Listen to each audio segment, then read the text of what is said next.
我一个瞎子却跑去西北支教武艺。本以为门下学生都是村里的孩童，殊不知课堂上坐着其实是秦始皇和他的皇子，而我对此却全然不知。此时我对着讲台下说道：“同学们，你们有谁知道秦始皇的死因是什么？”一句话把下面坐着的人都干沉默了，纷纷看向了门口的秦始皇。而秦始皇脸上的颜色也是黑红黄白绿不断转换。3个月前，始皇正在和蒙恬在湖上泛舟，突然一道白光闪过，我突然从空中2米摔到了船上。始皇亲眼所见，顿时将我奉为先人，即刻派兵封锁所有消息。之后，始皇亲自与我交谈。发现我虽然是个瞎子，却博学多才。始皇所问我无一不知，无一不晓，甚至后世之事我都能娓娓道来，比大秦宰相李斯还要博学，简直是上知2000年，下知2000年。始皇猜测我即便不是仙人，也是个大才。始皇又在交谈中得知，我在以前那个世界的职业是教师，如此博学，要教自己的儿子，岂不是个个成才？始皇立刻请求我留下教学，而我本就是来支教的，只不过因为眼瞎，走在山中不慎跌倒，被人救起后也没多问，自然而然地答应了下来。于是始皇这人秘密修建了学堂，但始皇好奇我会教授什么内容，于是始皇也来旁听。可没想到刚进门就听到了如此震撼的问题。此时我等待片刻后，发现屋中寂静异常，索性开口说道：“没人知道吗？老师告诉你们，秦始皇的3大死因之一，就是服用徐福这个罪大恶极的人炼制的仙丹，中毒而死的。仙丹有剧毒，怎么样？同学们没想到吧？一位皇帝竟是如此死法，大胆！”秦始皇龙颜大怒，简直胡言乱语。始皇今年42岁，正值春秋鼎盛，更何况始皇费尽国力令徐福寻找仙丹。徐福说始皇当享长生不死之寿，仙丹又怎会有毒？刚要下令将我处死，却突然想到我可能是仙人，莫非此事当真？随后急忙发问楚先生：“既然徐福炼制的仙丹有剧毒，为什么始皇没有马上死？而且始皇是皇帝，难道吃之前不会找人试毒吗？”始皇的声音不大，但充满威严，震得在场所有人大气都不敢喘。身后的蒙恬面带怒气：“始皇的丹药可是有人亲自试过毒的，现在你竟然说有毒，这不是欺君之罪吗？”众皇子面色紧张，我这样说怕是要大祸临头啊。他们还挺喜欢这个老师的。始皇眯缝着眼睛：“你若是说错一句，下场可知。”我说：“秦大叔，你都21世纪的人了，不知道慢性中毒吗？那仙丹是汞做的，也就是人们常说的水银。知道仙丹为什么是红色的吗？就是因为是水银炼制的。秦始皇错就错在找人试药，人体那么大，水银有毒，一下显现不出来。可你去找几只兔子来试试，保证喂一只死一只。水银原来是慢性中毒，好大胆子！”秦始皇龙颜大怒，浑身充满杀气。徐福竟敢为皇帝吃水银，他不怕被灭3族5马分尸吗？徐福被灭3族5马分尸，我眉头一皱，老哥是真不懂历史了。徐福在给秦始皇吃了多年毒药以后，不仅没有被灭3族5马分尸，反而全身而退，逃到了海外，过上了逍遥快活的生活。什么？秦始皇震惊的快要站不稳了。徐福为自己吃了多年毒药，不仅没被杀，反而全身而退，逃到了海外逍遥快活，朕被骗得这么惨。徐福，朕要将你碎尸万段！看你们不了解这段历史又感兴趣，老师给你们详细说一下。我站在讲台上，始皇本已暴怒，因为他觉得我说的未来知识都是真的。自从服用了徐福的仙丹后，他的身体真的逐渐变得不好，时常发冷发热，可能真的慢性中毒了。始皇冷静下来，他想详细听听徐福到底是怎样骗他的。始皇迷恋长生不老，到处寻找仙法，徐福就出现了，说自己能找到仙法。但徐福其实是一个彻头彻尾的骗子，他打着帮秦始皇寻找仙丹的大旗，到处搜刮民脂民膏，做伤天害理的事情。但他做出了这些事以后，根本没有为秦始皇找到仙丹，反而用有毒的水银制作成假仙丹，毒害秦始皇。什么？始皇震惊，徐福竟然打着为自己找仙丹的谎，欺压大秦百姓，并且他根本就找不到仙丹，还用毒药做假仙丹来害自己。大胆！秦始皇狠狠一拍房门，朕的房间都咔咔作响，朕必将斩杀徐福。蒙恬立即下跪，陛下息怒，杀徐福之事何劳陛下出手。皇子扶苏却站起来，父皇，儿臣早就上奏过，寻找仙丹一事劳民伤财，实不可取。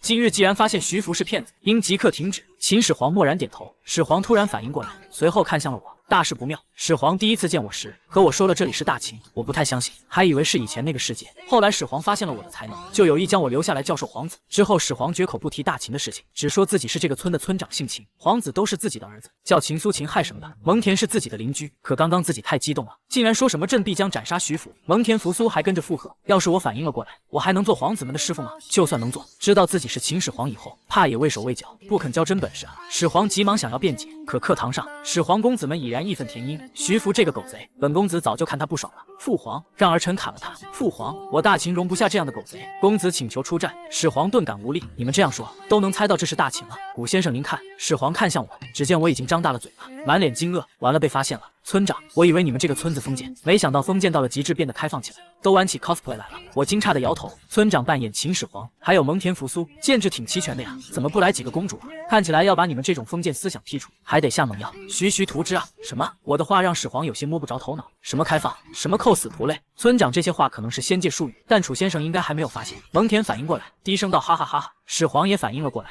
楚先生见笑了，我这几个儿子一激动就会这样，请先生继续。始皇庆幸没发现就好，我却满头黑线。我可以把落后山村的学生教成大学生，但不可能把精神病人教正常。我有点怀疑秦村长这几个儿子，甚至包括秦村长，是不是精神方面有点问题？天天什么陛下、父皇，自己又不是穿越到了秦朝。看来这个村子需要开一个人民医院。我回归正题，徐福用水银制造的仙丹有剧毒，因此秦始皇身体越来越差，最终只活到了49岁。什么？始皇瞪大眼睛，自己现在42岁，也就是说自己还能活7年，朕好不容易才一统6国。还有众多抱负没能实现，怎能如此早逝？始皇一阵头晕目眩，差点就要晕倒。蒙恬见状急忙扶住。如苏发问老师：“请问始皇服用丹药之后就没有方法解毒吗？”当然可以，有问题就会有解决方法。我就喜欢提问的学生，不过这不是本次历史课的内容，这些内容我们等到后面的课再说。有救！扶苏面对始皇激动万分。父亲，我老师说你有救了。我一脸无语，刚刚才夸了扶苏，怎么现在又神经了？你爹又不是秦始皇。始皇坐在了凳子上，情绪缓和了很多。有救就好，只要有救，他就能实现自己的抱负。始皇继续发问：那楚先生，后面徐福又是如何逃脱的？那就可气了，这秦始皇被徐福耍得团团转，众人脸色皆变。我竟然说徐福把秦始皇耍得团团转，这是在侮辱皇帝啊！他们纷纷看向始皇，生怕他发怒。始皇却什么都没说，这确实都是事实。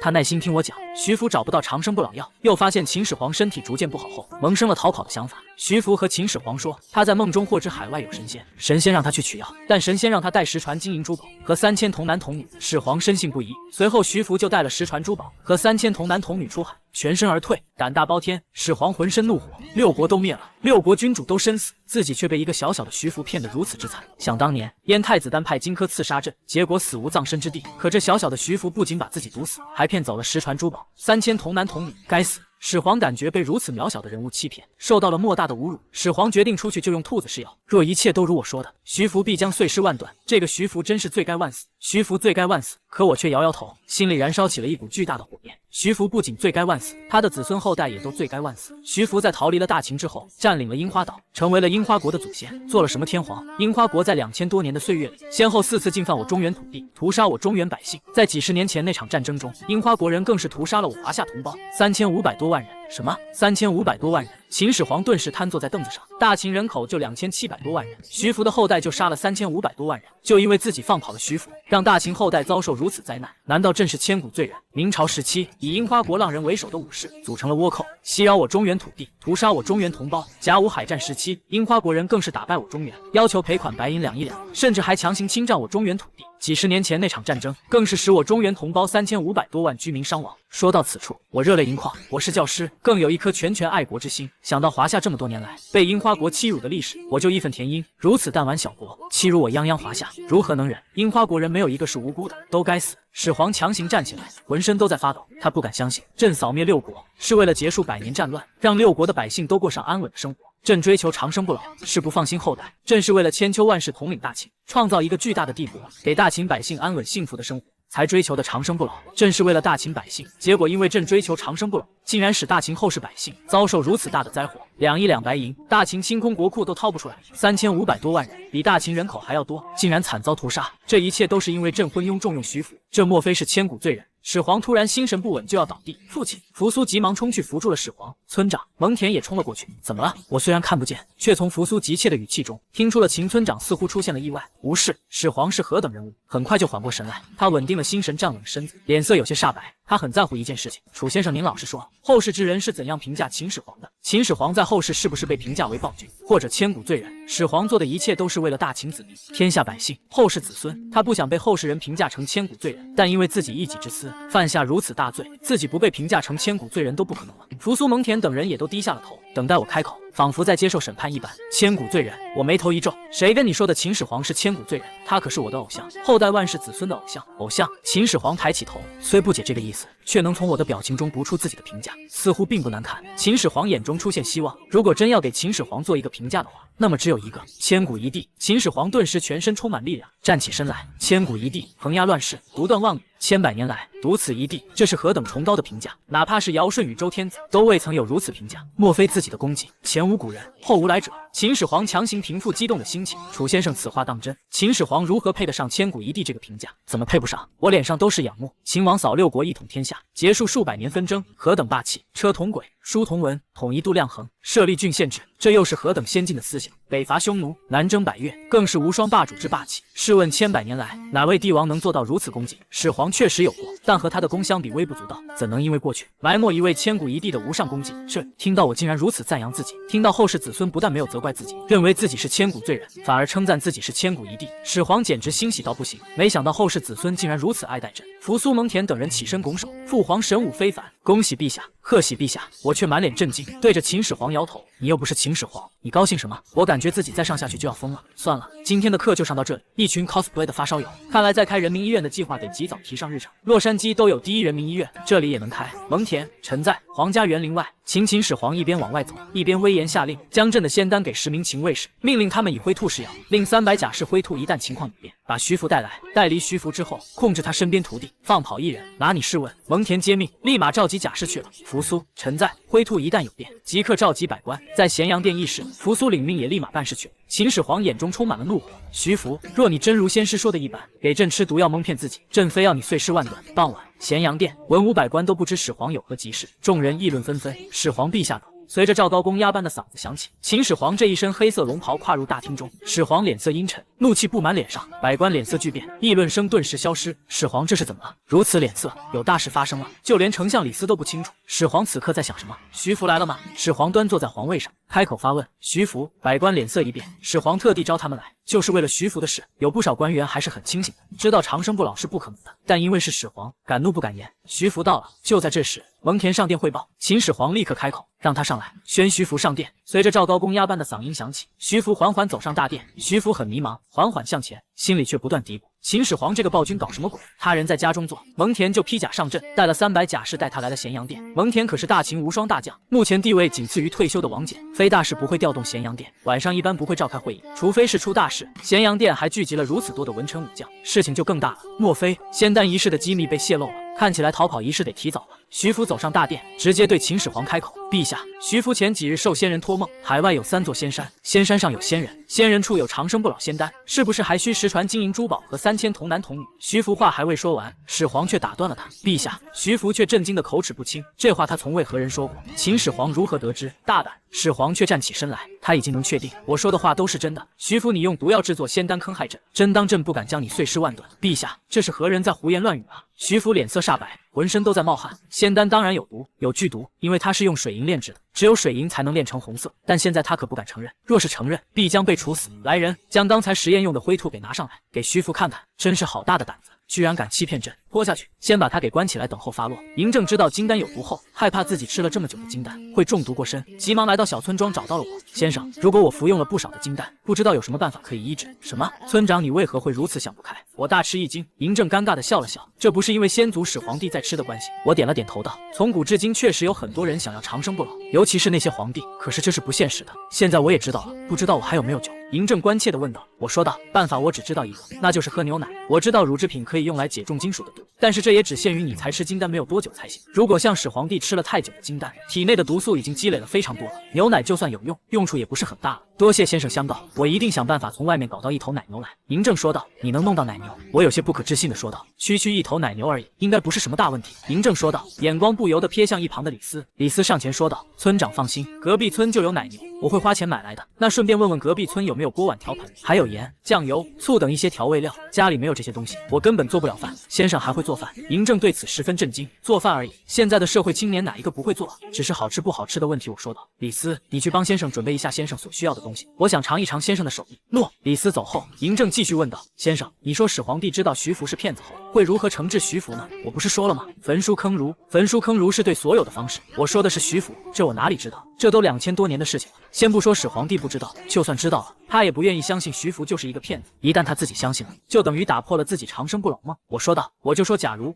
啊，我想了想道，如果始皇帝知道徐福是一个骗子，一般来说先杀之而后快，可是杀了徐福后，不就昭告天下自己被骗了？堂堂始皇帝被一个江湖术士给欺骗，什么长生不老其实都是始皇帝自己想出来的。嬴政脸色一僵，朕不要面子了吗？先生有何良策不要别人知道始皇帝被骗了？那要做2件事情。我说道，一件就是昭告天下，徐福要出海寻找长生不老丹，其实是率领大军押解徐福和他的族人去海上，让他们葬身大海。嬴政点了点头道，先生这是让始皇帝去海上解决徐福和他的族人。我点了点头道，没错，徐福不是告诉始皇帝海上有仙山吗？既然如此，估计其他人早就知道此事了，所以徐福一定要出海，不出海等于在告诉大家始皇帝对徐福起疑了，而且只要徐福出海了，始皇帝不提此事，没人会提起此事。我相信朝中大臣们早就看那个徐福不顺眼了。嬴政眼神看向了章邯，章邯立马低下了头。嬴政再次问道，那第2件事呢？将所有的方士都坑杀了，告诉天下所有人，只有始皇帝一人能炼制长生不老药，其他人不可亵渎。我说道，他的2个法其实都是随便说的。还有一点，传闻徐福出海是到了扶桑，最后对华夏造成不可磨灭的伤害，所以我想着能最开始就灭了扶桑，说不定未来就不会有扶桑的事情。嬴政点了一下头道，如此可以杜绝世人在打探长生不老之事，还能消除始皇帝的心头之恨。没错，我说道，其实始皇帝为人还不错，中央实行3公9卿，管理国家大事，地方上废除分封制，代以郡县制，同时书同文，车同轨，统一货币，度量衡，对外北击匈奴，南征百越，修筑万里长城，修筑灵渠，沟通长江和珠江水系。这些一件件、一桩桩大事都表明了始皇帝的雄才大略。嬴政露出了得意的笑容，然而他们才高兴没有几分钟，我的话又让嬴政尴尬起来。可惜啊，始皇帝为了自己的长生梦，动摇了大秦的根基，扼杀了明治，苛政灭民，说不定大秦不会20而亡了。我惋惜地说道。就在嬴政他们尴尬的时候，李斯回来了，他身后跟着几个村民，手上的东西都是我所需要的东西，只是那些调味料都放在陶碗里。而让我震惊的是，没有什么锅，只有一个像煮锅的青铜器。村长先生要的东西已经都拿回来了。好，嬴政说道，交给村长吧。诺，李斯应道。旋即看向我道，先生，这些都是你要的东西。我看着村民手上的东西道，李斯同志，多谢你了。可是你告诉我锅子和铲子呢？没有这2样东西又怎么烧菜呢？李斯指着青铜器道，这就是我们的主锅啊，难道先生一直用的是陶锅不成？什么陶锅、铁锅、铁铲？天哪，你们连这些都没有吧？看来我除了支教之外还得要扶贫啊。无奈之下我说道，李斯同志，既然没有铁锅铁铲，我能不能自己打造？嬴政等人震惊地看着我，先生还会炼铁？我说道，会一点吧，我可以利用模具让铁水进入模具里成型，最后慢慢打磨成锅铲就行了。哈哈，嬴政大笑起来，先生莫开玩笑了，铁水将铜炼制铜水我们都未必能做到，更何况比铜更难炼的铁。不会吧，别告诉我你们还没有用过铁器。我问出了口。嬴政说道，铁器已经有使用了，可是却对无法做到将铁器变成铁水，也无法将做到精细的程度。原来如此，那是冶炼不成熟的关系。村子里应该有冶炼厂吧？我问道。嬴政看向了李斯，李斯脸色一白，立马解释道，先生，这都是祖上传下来的，祖上说是国家的政策，我们就坚信这就是国家政策。原来如此，我恍然大悟，都是因为这里太偏僻引起的。算了，既然没有冶炼厂，我们自己制作一个冶炼厂吧。先生要如何做？建造一个炼铁炉，然后准备一些铁矿石出来。我会将简单的炼铁之法告诉一些村民，让村民们学习炼铁之法。有了手艺之后，就算离开了村子，到外面讨生活都比较方便。我说道，先生真愿意将炼铁之法交给村民吗？嬴政问道。这天下会有如此大方之人吗？我笑道，不就是简单的炼铁之法，在外面一个大的钢铁厂，一天能生产10几万吨钢材，1吨就是2000斤，也就是一天能生产几百万斤的钢材。跟我教的简直就是小巫见大巫，外面世界的人都不要学的。几百万斤？李斯惊问，先生，外面的世界用那么多的钢铁干什么用？哈哈哈，我笑道，因为对我们而言，几乎什么东西都需要用到钢铁，没有坚硬的钢铁，很多东西都没有办法使用，比如汽车、火车、飞机，还有我们所建造的房子等等。汽车、火车、飞机，嬴政3人都露出了好奇之色。村长同志，如果你们不嫌弃的话，我会将我所知道的炼铁之法教给大家的。我认真的说道。嬴政立马摇头道，不嫌弃，不嫌弃，我怎么会嫌弃呢？李斯，从今天开始，你也留在村子吧，先生需要什么你都要想办法满足先生。诺。李斯嘴上应道，他的心中已震惊无比，让他堂堂一国丞相留在这个村子里，就为满足我的需求。多谢村长同志了。我谢道。李斯同志，你的先祖是不是秦朝左丞相李斯啊？你知晓李斯？李斯震惊地问道。我笑道，怎么可能不知道？秦朝能灭亡，你先祖也是帮凶之一啊。什么？嬴政、李斯和章邯3人同时一惊。李斯立马说道，先生，此话不能乱说，我先祖可是对陛下忠心耿耿啊，怎么可能成为灭亡大秦的帮凶？他说着这话时，眼睛不停地看向嬴政。我虽觉得这反应有点过，但没深想。嬴政问道，先生，你说李斯是灭秦的帮凶，他是如何成为帮凶的？我说道，当然是因为李斯帮助秦2世登上了皇位，没有李斯的帮助，秦2世就登不上皇位，他不做皇帝，扶苏就不会死，扶苏不死，秦2世就有可能就是扶苏，只要扶苏当了皇帝，大秦不一定会20而亡了。什么？扶苏会死？嬴政大惊，李斯和章邯也是一惊。我说道，不要这么惊讶，不仅仅是扶苏，始皇帝的儿子和女儿都会被秦2世杀死，除了你们先祖公子高这一脉，始皇帝的其他儿子女儿根本没有任何的后代。嬴政的脸色变得十分阴沉，这件事我提过，只是他一直以为秦2世是扶苏。先生，扶苏是怎么死的？嬴政问道。我回答道，扶苏是被秦2世下旨毒死的，准确的说，是用始皇帝的口吻下旨，逼迫扶苏自杀。嬴政脸色铁青的站了起来道，扶苏难道没有对这假诏书没有任何疑问吗？扶苏没有，但是蒙恬有。蒙恬提醒过扶苏，但是当时扶苏心灰意冷，所以不肯听劝，最后自杀了。我说道：什么意思？嬴政问道。我叹了口气，其实就是因为始皇帝因为一些事情很生扶苏的气，所以将扶苏贬到了边关修筑长城，和蒙恬待在一起。因此，扶苏的心中一直对自己惹怒始皇帝的事情耿耿于怀，认为始皇帝不再喜欢他，而是恨他。所以，秦二世的一份假诏书，轻而易举的就让扶苏自杀了。愚蠢，真是愚蠢！嬴政怒骂道。我说道：扶苏确实是听蠢的。其实这件事也要怪始皇帝，一直梦想着长生不老，认为自己将会永远不会死，于是对于培养下一代皇帝不怎么关心，导致最后被秦二世给乘虚而入。嬴政冷静下来道：难道真的是始皇帝的错？李斯和章邯不敢说话，只能低头不语。我说道：当然是始皇帝的错。你想啊，始皇帝的长生不老梦万一是真的，他不就可以生生世世的做皇帝？他还需要秦二世干什么？嬴政顿时尴尬无比。我继续说道：扶苏之所以会自杀，其中始皇帝有推卸不了的责任。至于李斯说他是帮凶，那是因为秦二世是在他的帮助下成为秦二世的，而李斯这么做只是为了自己的官位、自己的权利。他怕扶苏登基后会重用蒙恬和蒙毅两兄弟，这会影响他的前程，所以在有心人的利益分析下，李斯就狠心帮助秦二世，而不是扶苏。不过逼死扶苏的事情，李斯没有参与，如果他知道的话，一定会反对的。反对，一定反对。李斯紧跟着说道。他擦了擦额头的冷汗，我看他紧张的样子，心里好笑。至于吗？都是2000年前的古人了。嬴政白了李斯一眼，我看向李斯说道：其实我非常好奇，李斯应该被秦二世给灭族了，你这一脉是如何保留下来的？对了，是理由。史书上说，李斯被腰斩的时候夷三族了，但是没有动把手要害的理由。可是李由最后死在了项羽和刘邦的义军之下，也没有活下来。你说什么？李斯大吃一惊。你说我全族被灭了？嬴政用鼻子发出了声音，眼睛斜着看着李斯，吓得李斯脸色一白。但是他是聪明人，立马说道：先生，你说我李家已经全族被灭了，那我这一脉不是活得好好的？可能是公子高故意安排的吧？这件事怎么说都已经过了2000年了，你到底是不是李斯一脉很难说清楚。我解释道：这不对啊。李斯说道：按照先生所说，李斯帮助秦二世登上了皇位，为何还会被秦二世给灭族了呢？我说道：其实李斯这人除了注重权力之外，对大秦还是一心一意的。身为丞相尽心尽责，经常劝诫秦二世不要只是玩耍，多皇帝应该干的事情。可是秦二世不听也就算了，有一次李斯和冯去疾等一些大臣一同劝解，惹得秦二世非常生气，所以抓了李斯，最后砍了李斯和他的三族。李斯一阵无语，嬴政更是愤怒无比，说道：这秦二世怎么只知道玩乐，难道一点也不知道处理政务吗？他要是会处理政务，那就好了，大秦也不会20而亡了。不过这都已经是2000年前的事情，你们不用太在意。呵呵呵。嬴政几人尴尬的笑了笑。大家如果想要听历史，我下次再说，现在我来露一手，给你们做顿美味。此时大家心情沉重，嬴政站起来道：先生，你的好意我心领了，下次再品尝你的美食吧。村长你又要离开？刚刚想起跟隔壁的村长有要事相商，差点忘记了时辰。嬴政说道：那是公事，不能迟到了，美食下次再吃吧。我说道。李斯说道：我去送送村长。嬴政看了他一眼，微微点了一下头。两人来到了村外，李斯一看他们已经离开了我的视线范围内，立马对着嬴政下跪道：陛下，微臣有罪。嬴政说道：你起来吧，还未发生的事情做不得数，多谢陛下开恩。李斯站了起来。陛下，李斯小声说道：这秦安之言，大秦岂不是要？不用慌。嬴政说道：他说朕会死于第5次冬雪，这是因为朕吃了很多的金丹，然而现在朕不但已经不再服用金丹，更是知道牛奶能解金丹之毒，就算不能全解，能解部分金丹之毒，朕的要求不多，能多活个3年就好。这3年，朕会好好的培养扶苏，任何对扶苏不利之人，朕都会予以铲除，就算那个秦二世都不行，微臣一定会竭尽全力辅佐大公子。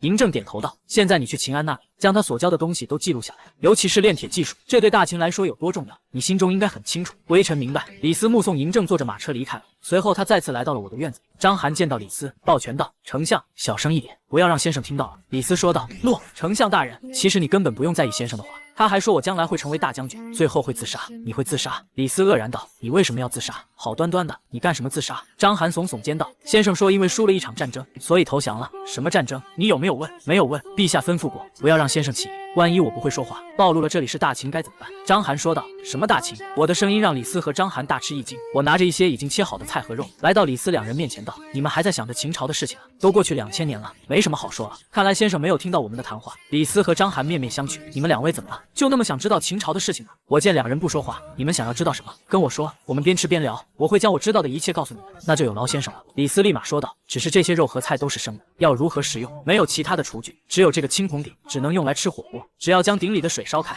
然后在我的解说和示范下，李斯和章邯知道了火锅的吃法。李斯问道：先生的火锅真是美味，可惜村长走得太早了。放心吧，村长下次就能吃到了。我说道：这火锅的做法非常的简单。李斯吃了一口肉后，开口问道：先生，你说大公子扶苏会被始皇帝贬去边关，可是大家都知道，始皇帝非常的喜欢这扶苏公子，怎么忍心贬他去边关呢？那还不是始皇帝太生气了。史书上记载了这件事有2个情况，也就是2种说法，不过都是为一群儒生求情。先生能否说的具体一点？李斯问道。我点了一下下头道：“这第一件事就是始皇帝坑杀一群方士时，也有一群儒生被坑杀。扶苏知道后，就向始皇帝求情。你们应该知道，始皇帝坑杀那些方士是为了什么？所以扶苏求情，就是在始皇帝最盛怒的时候。最愤怒的始皇帝哪想那么多，直接就送扶苏去边关。这一去就是天人永隔，这辈子都见不到面了。另外一件，说的是有一个叫儒生的人辱骂始皇帝，始皇帝盛怒之下抓了一群儒生。扶苏得知后就去找始皇帝求情了，结果就是盛怒之下就是贬扶苏去边关修长城了。这两个说法到底是哪一个正确？因为事隔2000年，谁也没有办法证实了，只能根据史书来推测到底哪件事更加真实。那先生认为呢？李斯问道。这我就不知道了，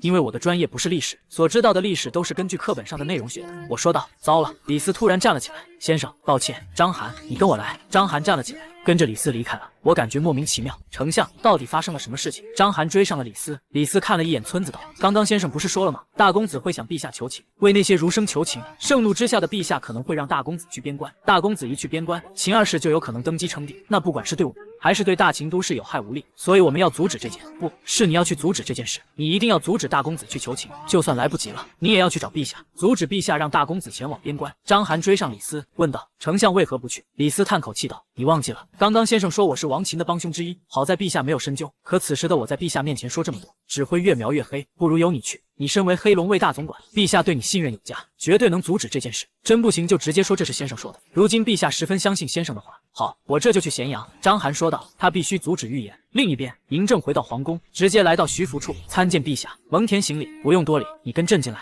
嬴政说道。徐福跪在嬴政脚边，参见陛下。嬴政冷笑道：徐福，朕让你率领3000童男童女前往海上寻找长生不老丹，你不用多言，明日朕就让你们出海。对了，你的全族都会陪你一起出海。嬴政说道。陛下，不可啊！徐福彻底慌了。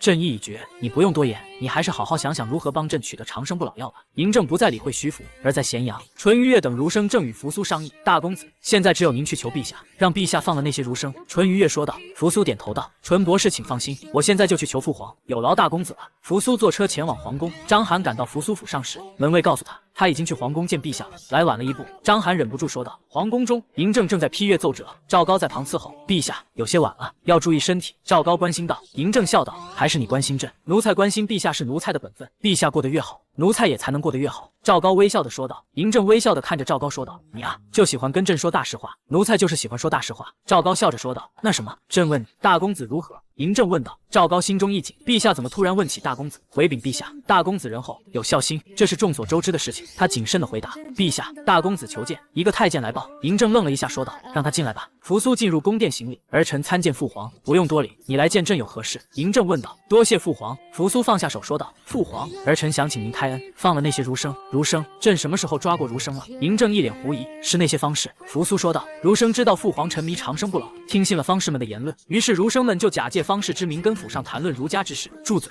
嬴政瞬间暴怒。你可知道那群方士是如何可恶？可是他们当中有的儒生……住嘴！这群儒生竟敢欺骗朕，死有余辜！你竟然为这样的人说情，气死朕了！赵高在一旁心中暗喜，立马说道：陛下息怒，陛下息怒，小心身子，小心身子。接着对扶苏说：大公子，这就是你不对了，你怎么可以怂恿那些儒生欺骗陛下？知道的让你会认为大公子一片好心，是为了陛下；不知道的还以为大公子欲图不，想要对付陛下。逆子，你现在就给我滚，滚回的你府上去，等候朕的发落。嬴政怒道：父皇，儿臣是冤枉的，那些儒生也是冤枉的。扶苏仍在说情，滚，给朕滚！嬴政怒道：来人，将大公子拖回大公子府。两个黑龙卫将扶苏拖走。扶苏的呼喊将嬴政气得半死，气死朕了，朕再也不想看到他。陛下息怒，可不要为了大公子而气坏了身体。赵高连忙安慰。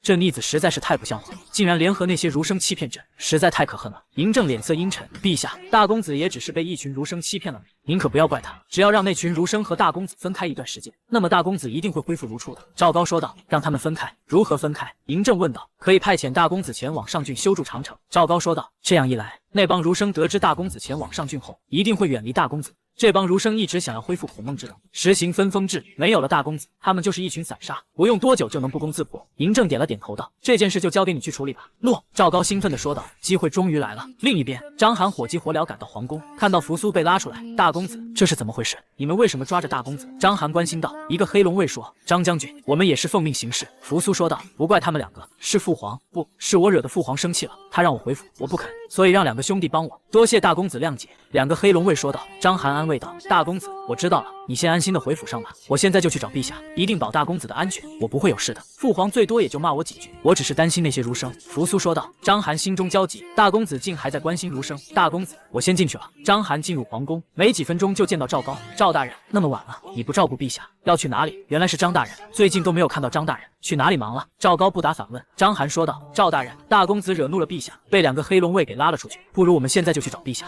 为大公子求情吧。赵高眼神一眯，章邯是为大公子求情。赵大人，你怎么不说话？难道你不愿意去为大公子求情？章邯问道。不。赵高回过神来，不是我不愿意，而是陛下此时正在气头上，如果硬要为大公子求情，只会让陛下怒上加怒，后果可能适得其反。张大人，这样你还要为大公子求情吗？章邯犹豫了，可他想起李斯的话，旋即眼神坚定地说道：我现在就去找陛下，赵大人是否愿意一同前往？不可，张大人不可打扰陛下，此时陛下已然休息。赵高说道：绝不能让他见到陛下，就算陛下休息了，我也得打扰。赵大人，你既然不想去，我也不会勉强你去的。告辞。章邯不再理会赵高。不行，我绝对不会让你打扰陛下的。赵高直接伸手拦住去路。赵大人，章邯脸色一沉，你要阻止我？没错，我是伺候陛下的内侍，陛下休息了，我就有权利阻止任何人打扰陛下休息。赵高当仁不让，让你见了陛下，我的希望就落空了。章邯怒瞪着他说道：你是伺候陛下的内侍，我是陛下身边的黑龙卫统领，怎么我去保护陛下，你也要阻拦是吗？如果张大人是为了保护陛下，那自然没有问题。赵高冷笑道：但是另有目的的话，那就另当别论了。赵高，你到底想要怎么样？章邯沉声道：有事可以明天再禀告，今天任何人都不能打扰陛下休息。赵高沉声道：来人，看管好张大人，不要让张大人去打扰陛下。赵高直接命令道。一群太监站到赵高身后，你以为只有你有人吗？章邯怒道。黑龙卫听令，在。不少黑龙卫来到章邯身后，你们想要干什么？不保护陛下来此干什么？造反吗？赵高大喊。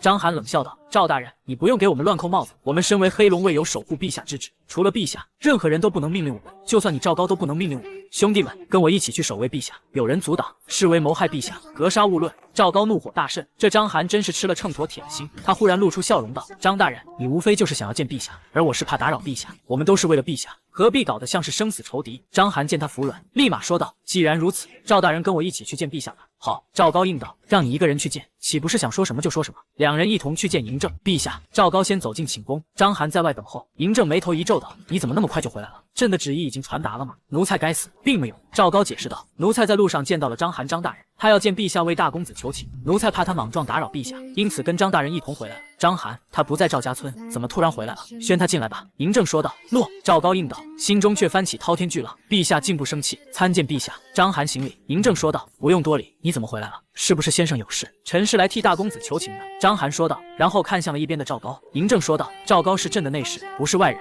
我迟早会带他去村子。诺。章邯说道：陛下，今早先生说大公子有一劫，会导致大公子跟陛下之间天人永隔，而此次一劫正是大公子为那些儒生求情引起的。卧槽，朕怎么将这件事情给忘记了？嬴政心中一凛，赵高，给大公子的圣旨不用发了，朕刚刚是在气头上。嬴政说道：诺，陛下。赵高应道：什么情况？章邯只是轻描淡写的几句话，就让陛下改变心意了。恭喜陛下，贺喜陛下，找到了一个奇人异士，能为陛下未卜先知，那么陛下得到长生不老要指日可待。赵高立马说道：赵高，长生不老之事以后莫再提。嬴政说道：陛下。赵高大惊，这还是陛下吗？你不用多想，朕已经知道了徐福就是骗子。诺。赵高应道：有机会朕会带你去见见那个先生，多谢陛下。行了，你们先出去吧。诺。殿外赵高说道：张大人，刚刚的误会还请不要放在心上，我们都是为了陛下。赵大人请放心，我不是那种小气之人，我等都是为了陛下，为了大秦。章邯说道：那就好。赵高微笑说道，心中却道：章邯，你等着吧。赵大人，我现在就去大公子那里，你要不要也一起去？章邯问道。不去了，我要去18公子那里。赵高拒绝道。章邯离开后，心中闪过一个念头，这秦二世会不会就是18公子吧？他旋即抹除了这个想法。赵高来到胡亥府上，什么？这个章邯竟然敢破坏我的好事，我一定要灭了他三族。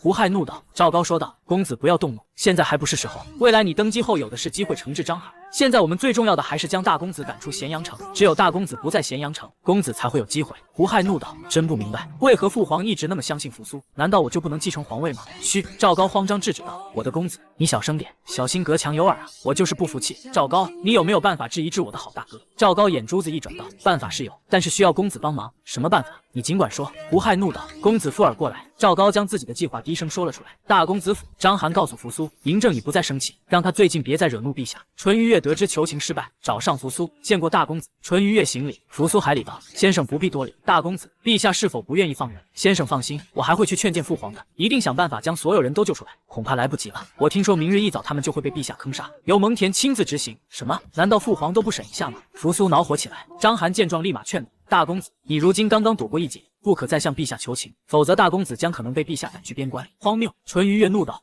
就是有你这样的大臣，不分青红皂白，任由使皇帝草菅人命，你可知这可是会导致大秦根基不稳的？”等等，你说什么？你说大公子会被贬？他大吃一惊。大公子一旦被贬，自己的梦想就完了。不对，大公子是长子，怎么可能会被贬？淳于越冷笑道：“陛下如此培养大公子，将他培养成下一任的皇帝。”章邯沉声道：“淳于越，你已经不是朝官员了，你又如何知道陛下的想法？而本将军身为黑龙卫统领，陛下的贴身护卫，岂会看不出陛下的想法？大公子，你千万不能惹陛下生气，否则后果不堪设想。”淳于越被对得怒火燃烧，却相信了章邯的话。嬴政有什么做不出来？他忍下无礼，缓缓说道：“大公子，既然陛下不同意放人，这件事到此为止吧。先生打算放弃他们吗？”扶苏问道：“先生，当初这些人还是先生亲自挑选的人，我们不去救他们，他们一定会被父皇腰斩的。大公子不可为而为之，视为愚蠢。如今陛下心意已决，任大公子如何的求情也改不了陛下的决心。大公子如果一意孤行，惹得陛下不高兴，最后被贬，儒家思想便不能传遍天下，百姓们得不到教诲，天下百姓将会继续生活在水深火热之中。如今我们只能舍弃他们而保全大公子，希望大公子能理解。如果他们死后有任何怨恨，都可以找我，我愿意承担所有的责任。”淳于越大义凛然地说道。扶苏被说动了：“先生，这个责任我也有，将来他们有怨恨，我愿意和先生一起承担。现在们只能尽量满足被抓的儒生遗愿。”一场阴谋正缓缓靠近他们。第二天，蒙恬坑杀了所有方士后复命，杀了就好，现在只剩下徐府了，马上安排他们出海。章邯，这件事交给你来处置，记得先生说过的话吧。嬴政说道。诺。章邯应道：“要让徐福吞噬所有金丹，再灭其全族于海上。蒙恬，你跟朕一起走，朕带你去见识一个奇人。”陛下，这人不会又是徐福之流吧？蒙恬问道。嬴政顿时尴尬。章邯说道：“蒙恬将军，这个奇人可不是徐福能所比拟的。你喜欢宝剑，而这位先生掌握了炼铁之法，可以让铁矿石变成铁水。如此一来，蒙恬将军想要一把什么样的宝剑都可以让先生打造。真的吗？”蒙恬心动了。当然是真的，就算先生不肯出手，我们学会了炼铁之法，自己也能打造宝剑。章邯说道。嬴政笑道：“章邯，朕怎么觉得不是蒙恬想要宝剑，而是你想要呢？”章邯不好意思道：“回禀陛下，大秦的男儿没有人不爱宝剑的，往往一把上好的宝剑价值万金，不是万金难求。”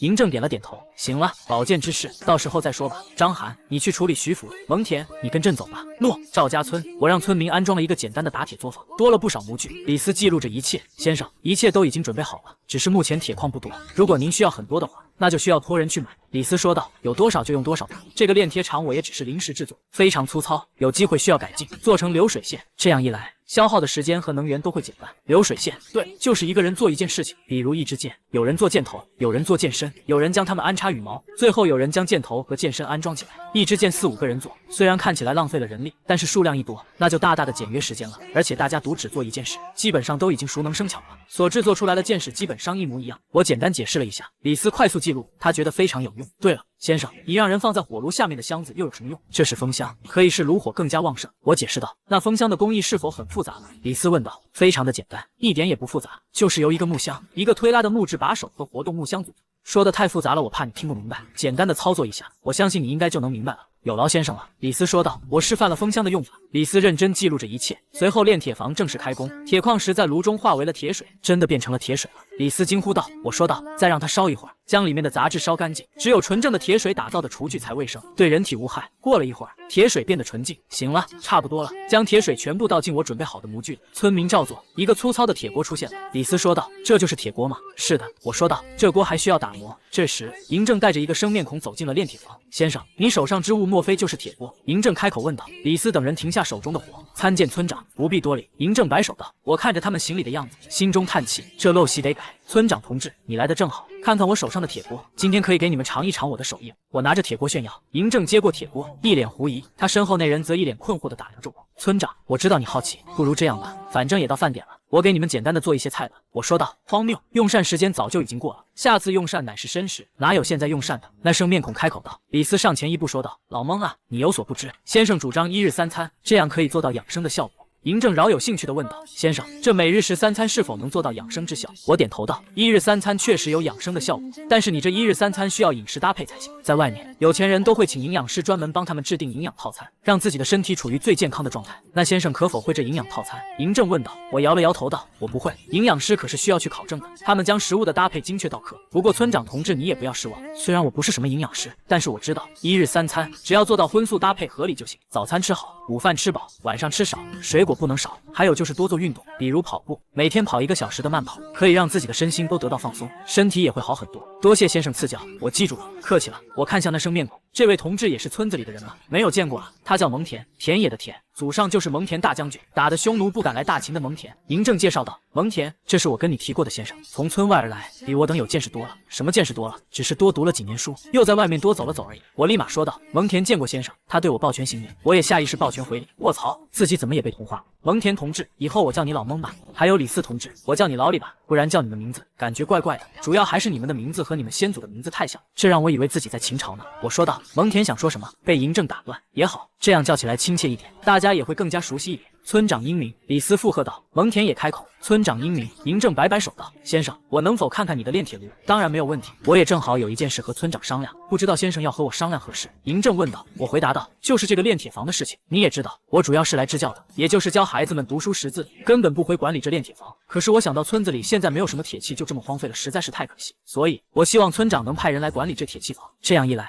村民需要什么铁器都可以让铁器房的人炼制，而且还可以将生意做到别的村去，这好办。我不是给你找人来了吗？”嬴政笑着说道，随后招呼蒙恬：“蒙恬，你过来。”蒙恬向前走了2步，毕村长。在嬴政的眼神下，他改了口。嬴政满意的说道：“我知道你喜欢宝剑，如今先生将炼铁房之事交给你负责，你想怎么炼制宝剑都可以。你喜欢宝剑啊？”我惊讶道：“这年代喜欢宝剑的太少了，一般喜欢宝剑的人身手一定非常了得。”蒙恬眉头微皱道：“先生这话是什么意思？难道现在的人不喜欢宝剑了吗？这可是防身之物。”我叹口气道：“这宝剑在村里可能就是防身之物，但是在外面，宝剑已经成为管制品了，不是什么人都能拥有的。更加重要的还是现在宝剑已经不能用来防身了，所以大家都不喜欢用剑，而是用枪，一颗子弹直接打爆对方的头。就算宝剑是神兵利器也没有用，枪有那么大的威力吗？”蒙恬不屑地说道：“我知他误会了，老蒙啊，你口中的枪和我所说的枪是不同的。你所说的是这种长枪，有枪头，一般都是用来对付骑兵的。”我用手比划了一下，蒙恬说道：“难道先生所说的枪还有其他的枪不成？”我笑了笑说道：“当然是其他的枪，说是说不清楚的，还是直接给你们看比较好。”蒙恬惊讶道：“先生的意思是手上有你所说的枪吗？”“没有。”我说道，随后拿出手机。“可是我有手机。”嬴政和李斯眼中一亮，蒙恬却皱眉道：“这是什么？手机是什么机？为何我从来没有听说过？”“你没有听说过，那只能证明这里太落后，从来不和外面的世界接触，不然不可能不认识手机。”我打开手机，嬴政和李斯立马凑过来看。糟了，快没电了，能找到我的行李箱就好了，还能用充电宝充下电。我跟你们说，我可是足足带了5个充电宝，够用10几次了。充电宝。嬴政和李斯对视一眼，满是疑惑。我没开相册，直接打开了之前下载的一部枪战电影。这为何手机里的人会动会说话？嬴政震惊地问道。我随意回答道：“这叫做电影。”“老蒙，你过来，这就是枪，为了区别长枪，我们称之为火枪。”蒙恬看到手机里的画面，尤其是枪械瞬间击杀数十人的场景，震惊不已。嬴政和李斯也同样震惊。突然，手机黑屏了。哎，还是没电了。我遗憾地说道。嬴政急道：“先生，怎么没了？继续让我们看啊！”李斯跟着说道：“这就是火枪吗？为何威力那么强大？”我收起手机，村长同志啊，没电了，手机没电就没有办法使用，就像人吃饭一样，手机不充电是没有办法使用的。村子里没有电，所以我根本没有办法给手机充电。对了，村长同志不是经常去隔壁村？我将手机交给村长，去隔壁村帮我充电。我将手机塞到嬴政手里，他拿着，似乎不想还我，但最终还是塞了回来。先生，实在不好意思，这十里八乡恐怕没有人知道电是一个什么东西，所以还是等到我们帮先生找到行李箱再用这个手机吧。我拿回手机，哎，这手机没电就是一块板砖，算了，以后再说吧。好了，火枪已经给你看过了，老蒙，现在知道宝剑对外面的世界来说根本没有多大的作用了。蒙恬回过神来问道：“这外面的人手上都有这样的枪吗？”“怎么可能？”我说道，“现在都是法治社会了，这种杀伤性那么强的武器，怎么可能谁都能拥有呢？国家禁止百姓们拥有这种枪，不仅仅是枪，刀剑都不允许携带。如果拿着刀剑在街上闲逛，警察就会找你谈话。”蒙恬一脸疑惑，如果不让百姓们拥有这些武器，万一碰到土匪、强盗又该如何？我满头黑线。老蒙啊，说真的，你应该出村去走走，在外面已经没有强盗，没有土匪，歹徒是有，但是他们也不敢为非作歹。外面一片和谐，安居乐业，所有人都遵纪守法，犯罪率可以说是非常低的。嬴政说道。蒙恬先生既然这么说了，那么外面的世界绝对如先生所说，但是这不耽误你喜欢宝剑。先生，你说是吗？我颔首道。村长说的对，每个人的爱好都不同，比如我的爱好是学习，有的人爱好射击，有的人喜欢跑车，难道大家的爱好妨碍了别人不成？老蒙，你如果喜欢宝剑，那么就打造一把好的宝剑。这些铁矿石还不是最好的矿石，打造的宝剑也只是一般的宝剑，最好能找到一些切钢铁，钢铁更加坚硬，打造的宝剑才能做到正在的削铁如泥。真的吗？蒙恬激动地问道。当然是真的，只是我对于辨别矿石不熟悉，这得你们自己来。最好的办法就是多打造一些宝剑。我说道。蒙恬神色一动，道：先生所言正是，只要让上千把宝剑互砍，迟早会出现一把削铁如泥的宝剑。我是这意思吗？算了，随他吧。村长同志，你们先参观一下这个炼铁房，有什么想问的都可找老李，他可是做了笔记的。我笑着说道。我去给大家做几道家常小菜。我拿着新铁锅进了厨房，开锅后便开始炒菜，用村民送来的食材，我做了一份红烧鱼、炒青菜、炒鸡蛋和羊肉汤，主食是小米粥。炼铁房里，嬴政和蒙恬正看着铁水惊呼。嬴政问道：为何朝廷的那些铸剑大师都不能将铁矿石融化成铁水？李斯回答道：回禀陛下，按照先生所说，这跟火焰有关系，而且现在的火焰还不是最热的。如果我们能找到一种叫做焦煤的煤炭，火焰的热度将会更高，到时候可以将世间任何的矿石都融化，就算是天上落下来的云铁也能炼化。好，发动朝廷一切力量将先生所说的焦煤找到。陛下不需要如此劳师动众，先生所说，我们目前只要能打铁就够了，焦煤暂时还用不到。既然如此，何不派遣一支队伍在大秦寻找即可？李斯回答道。嬴政想了想，点头道：所言极是。目前有了先生的打铁之术，可以将军队的青铜剑换成铁剑，这已经足够称霸世界了。陛下英明。李斯和蒙恬同时应道。陛下，微臣能否现在就铸造一把宝剑？蒙恬问道。他有些迫不及待了。嬴政看出了他的心思，说道：蒙恬，匈奴可不会因我们换了铁剑而被我们消灭，他们非常狡猾，我们进他们则退，我们退他们就进，每次我们正面和他们交锋的时候，他们就撤退，我们的战马就是跟不上他们，这是我们最大的弱点。狡兔三窟，可是匈奴何止三窟？为了让他们骚扰边关，朕才会浪费大量的人力物力修建长城。陛下英明。李斯和蒙恬同时说道。朕希望有生之年可以将匈奴彻底的解决了。嬴政说道。陛下，这件事可否询问先生？李斯开口说道。蒙恬狐疑道。丞相，你确定先生可以吗？李斯笑道。蒙恬将军，你可能还不了解先生真正的厉害之处。嬴政笑道。蒙恬，你要相信先生，如果这个世界上先生都不知道的话，那就没有人知道此事了。陛下如此看重先生，你马上就知道了。嬴政故意卖了一个关子，你先打造一把铁剑，然后去先生的房子询问关于匈奴之事。诺。蒙恬很快用模具铸出一把粗糙的铁剑。将军，这铁剑还需要打磨一下。帮忙的黑龙卫说道。蒙恬握着铁剑挥舞了几下，剑明锐利。嬴政赞赏道：好剑，真是一把好剑。虽然没有完成，但是能从他的声音中可以听出，这是一把绝世宝剑，比朕宫中的那些宝剑都要好。蒙恬欣喜地说道。陛下所言正是，这是一把绝世宝剑。如今只要按照此法，我们就能快速地制作这样的绝世宝剑。不错，没有想到先生这么快就给朕一个大惊喜。嬴政笑道。李斯跟着笑道。陛下可不止这些哦，还有匈奴之患哦。对，还有匈奴之患，哈哈。嬴政大笑起来。陛下恕罪，微臣却对此不这么认为。蒙恬说道。此子如此年轻，微臣实在看不出他有何本事，就说这炼铁之道，说不定是他运气好，从那一本典籍上看到的。呵呵。嬴政笑着说道。蒙恬，朕知道你担心先生又是虚浮之流，担心朕再次受骗。不过朕可以告诉你，这个先生虽然年轻，但是所见所闻是我等平生所未闻、所未见之事。还有，就算朕再次受骗，那么李斯呢？难道李斯这个旁观者也会受骗？陛下，臣只是担心而已。蒙恬说道。朕知道。嬴政说道。走，去问问先生匈奴之事，之后如果你还有怀疑，大可不必再来了。诺。蒙恬无奈地说道。李斯在一旁说道。蒙恬将军，你好不好奇自己的未来会如何？我的未来，丞相，我不明白你的意思。嬴政笑着解释道。先生博古通今，知晓未来，他算出朕会在明年东巡而亡，大秦更是20而亡。什么？他大胆！蒙恬怒吼道。他竟然敢诅咒陛下，诅咒大秦，实在是罪该万死。陛下，请容许微臣捉拿此贼。蒙恬将军不要激动。李斯连忙说道。他担心声音太大被秦安听到。嬴政脸色一沉道。闭嘴，你跟着就行了。诺。嬴政带着蒙恬和李斯来到我的院子，桌上已摆了几道菜。李斯，叫一下先生。嬴政说道。诺。李斯应道，随后大声喊道。先生，你在屋里吗？在。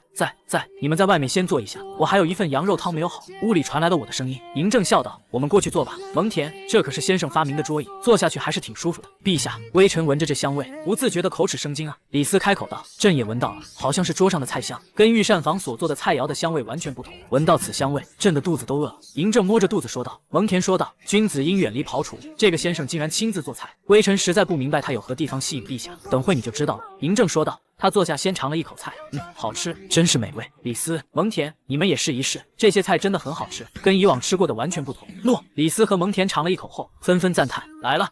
我端着羊肉汤从屋里走了出来，好香。嬴政三人同时说道。我将汤放在桌上，道：能不香吗？这可是羊肉汤，我知道村子里刚刚宰杀了一只羊，于是厚着脸皮从村民手上要了一些羊肉、羊骨头和羊杂碎，然后一同炖了起来。虽然夏天喝羊肉汤会让人上火，但是偶然吃一下还是不错的。我给3人各盛了1碗。蒙恬说道：“先生，这羊杂碎也是能吃的吗？我们可都是扔掉的。”扔掉！我大吃一惊，你们实在是太浪费了。不管是羊杂碎还是牛杂碎，甚至鸡鸭狗猪的杂碎，我都是一种美食，扔了实在是太浪费了。你们如果不要，那都给我吧，我用来做卤味，卖出去可以大赚一笔呢。嬴政说道：“先生，这些东西外面的人都愿意吃，何止愿意，还花大价钱才能吃到。那我要尝一尝了。”嬴政端起碗就吃了起来。我也尝一尝。李斯跟着吃起来。蒙恬犹豫了一下，也吃了。嬴政赞不绝口道：“果然是美味。”李斯也放下碗道：“没有想到这羊杂碎所熬制的汤竟然如此美味。”也就那样。蒙恬放下碗说道。我笑道：“确实不怎么样。一是时间熬制的不够，二是调味料不足，没有将羊肉汤做到极致的美味。下次我再搞点调味料再给你尝一尝。不过老蒙啊，你和你的先祖蒙恬大将军比起来，实在差太多了。刚刚我看你喝羊肉汤时犹豫了，如果你先祖肯定会非常豪迈的一口气喝完了。”嬴政道：“先生还了解老蒙的先祖，能不了解吗？”我说道：“蒙恬深得始皇帝信任，被始皇帝派去北击匈奴，收复河南之地，威震匈奴，誉为中华第一勇士。可惜啊，扶苏被贬后就是跟蒙恬在一起的。当时扶苏被假诏书所骗时，蒙恬提醒过扶苏这诏书有可能是假的，还让扶苏前往咸阳找始皇帝对质。可惜扶苏不听，还是选择了自杀，真是愚蠢。”嬴政怒骂道：“既然已经有人提醒了，难道扶苏就不会想着先去咸阳吗？竟然愚蠢到自杀！”我说道：“这还不是始皇帝的错。正所谓养不教父之过，扶苏之所以有这样的举动，完全是始皇帝一手造成的。大胆！”蒙恬实在忍受不住了，始皇帝可是你随意可说的，你闭嘴！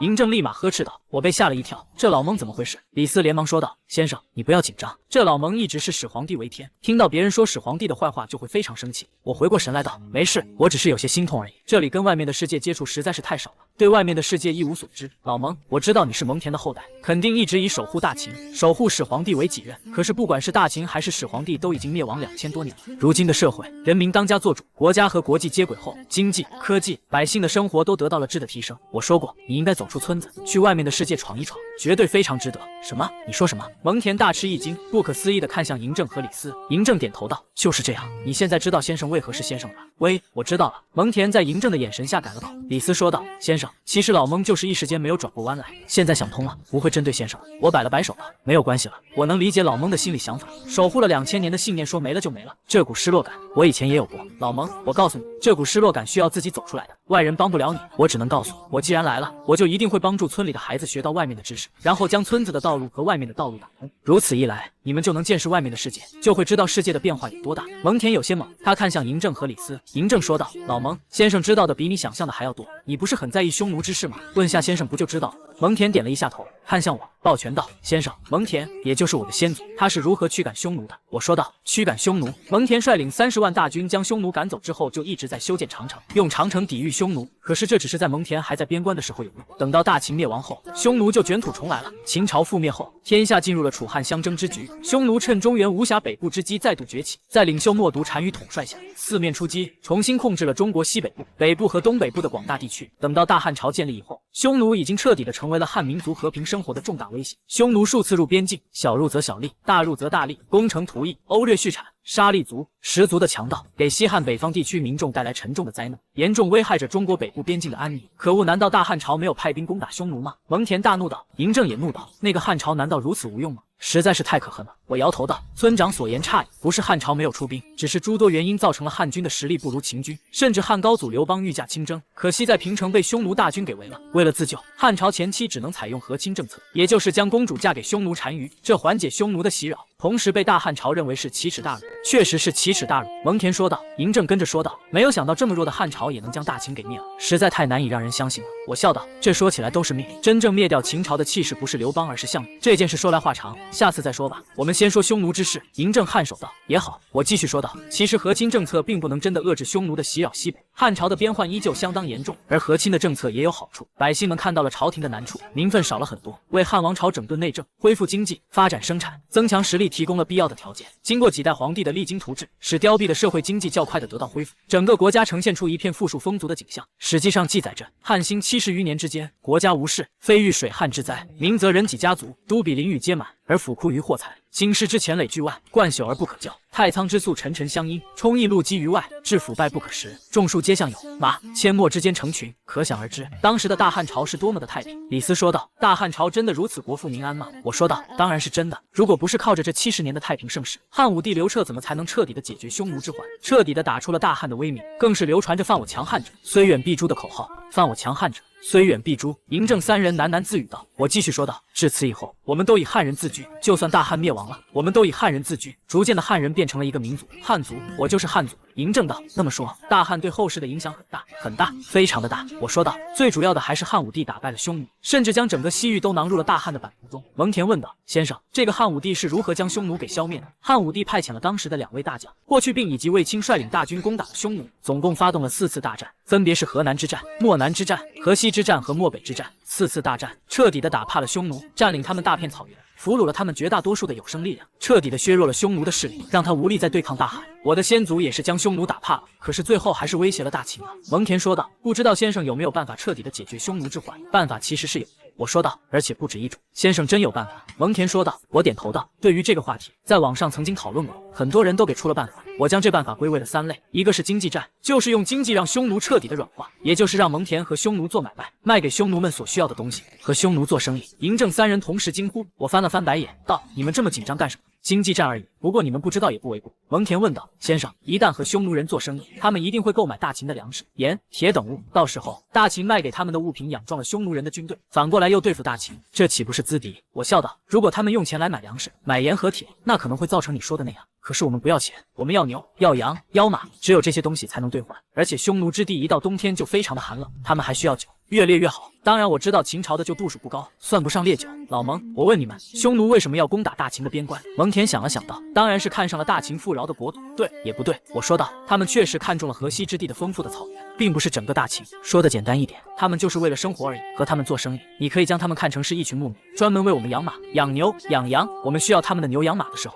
就用粮食、美酒跟他们换，久而久之，他们不会再想着来边关骚扰我们，因为他们能生存下去。这个办法是最和平的办法。如果是和平的年代，这个办法是最好的了。但是到了古代，尤其是大秦，这经济战可能不是最好的。嬴政说道：先生，你为何会说不适合大秦呢？我说道：因为大环境，想要经济战，首先要重视商业，而重视商业的前提是农业要发达，也就是说，先要够吃，其次国家要足够强大，国内治安稳定，这2点大秦都没有。大秦重农轻商，应该说历朝历代几乎都是重农轻商，因为吃最要紧，吃都没有办法解决，又如何重商？先生说的对，那还有2个办法呢。嬴政颔首道。我回答道：第2个办法比较残忍，那就是杀。杀的不是匈奴士兵，而是匈奴人。只要看到匈奴的百姓，不是杀就是抓。这办法非常残忍，对匈奴来说非常的残忍。杀光匈奴人。众人再次一惊。我点头道：也可以不杀光，但是他们不能待在草原，要让草原彻底的变成无人区。草原上不能有人，也不能有任何的牛羊马，更不能有一粒粮食。匈奴大军为何每次在朝廷大军班师回朝之后又能快速的回来？因为草原上有他们的人。李斯试探性的问道。我颔首道：因为草原上到处都是他们匈奴部落，等他们回到了草原后，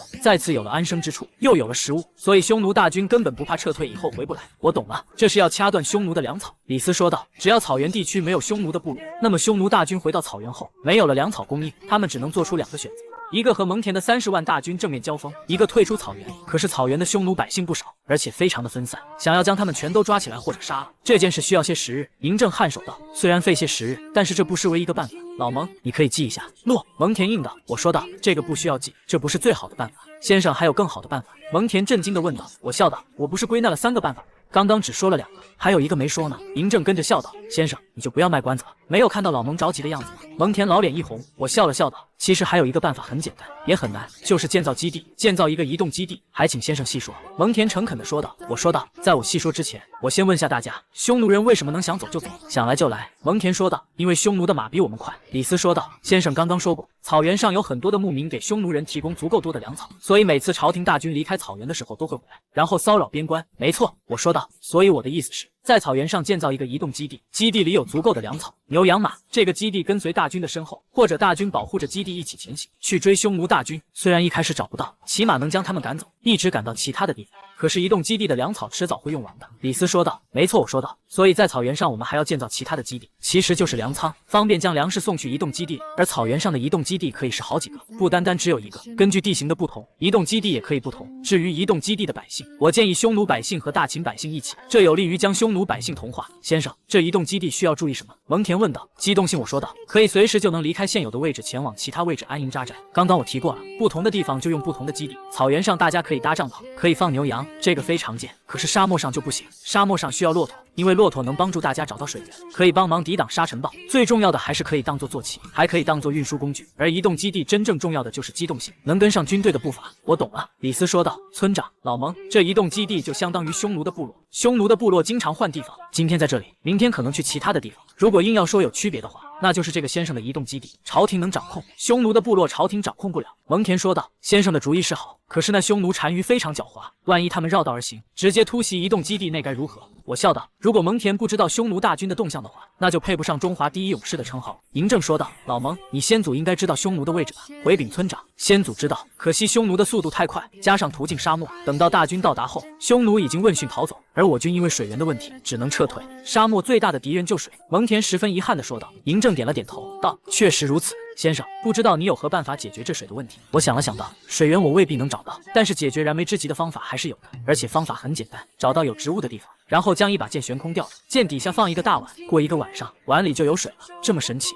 嬴政惊讶地说道。先生，你这不会是巫术吧？蒙恬说道。巫术什么？我解释道。沙漠的早晚温差太大，加上沙漠的植物有储水的功能，一到了晚上，空气中就充满了水分，将剑悬浮挂着，就是因为空气中的水分会聚集在剑上，然后形成露出滑落在地上的碗里，经过一整晚的时间，差不多就能储满一碗水了，而这只能解燃眉之急，跟找到一条河完全不能相比。蒙恬兴奋地说道。足够了，这完全足够了，一天能喝一碗水，在沙漠中足够了，可以说是奢侈啊。如果再解决干粮问题，解决匈奴之患，完全不是没有可能。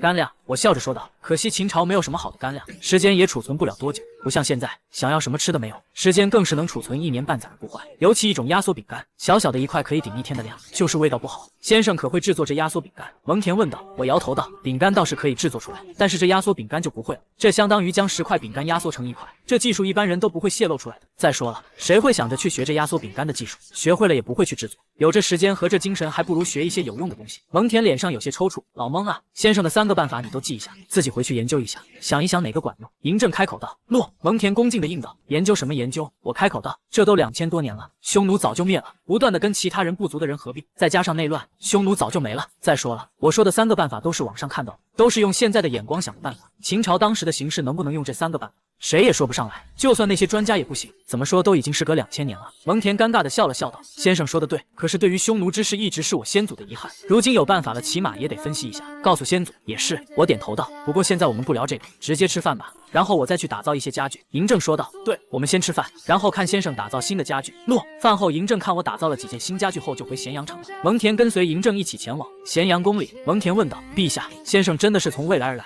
？10有8九。嬴政沉声道。他知道朕的皇陵在哪里，他还知道徐福就是一个骗子，金丹有毒，尤其是那手机那么神奇，你见过吗？微臣没有见过。蒙恬说道。何止你没有见过，在大秦的所有人都没有见过手机。嬴政说道。所有朕相信他不是未来之人，就是仙人，通晓未来2000年的仙人。如今朕已经派遣了黑龙卫去将整个村子都保护起来，本来朕打算让你率领30万大军前去对付匈奴，如今有了先生的办法，你暂时不用去了，你和其他人商量一下先生的对策，然后给朕一个详细的计划，你再指派一个大将前去边关。洛。蒙恬离开后，章邯来了。微臣参见陛下。章邯行礼道。不用多礼了。徐福如何了？嬴政问道。章邯回答道。他死活不承认自己骗了陛下，并且用家族的命发誓，朕实在是太小看他了，竟然敢用家族的命发誓，朕就成全他。嬴政冷笑道。海船征用的怎么样了？已经征召了3艘。章邯说道。3艘？嬴政冷笑道。够了，3艘够用，走，跟朕去见一见徐福最后一面。洛。徐福此时在皇宫里坐立不安，今天章邯找他，告诉他金丹有毒，陛下很生气，他连忙用全族性命发誓。开门，我要见陛下。开门，我要见陛下。徐福在屋里大喊，门外的黑龙卫充耳不闻，就在他喉咙嘶哑时，听到了声音，参见陛下。徐福激动地跪了下来，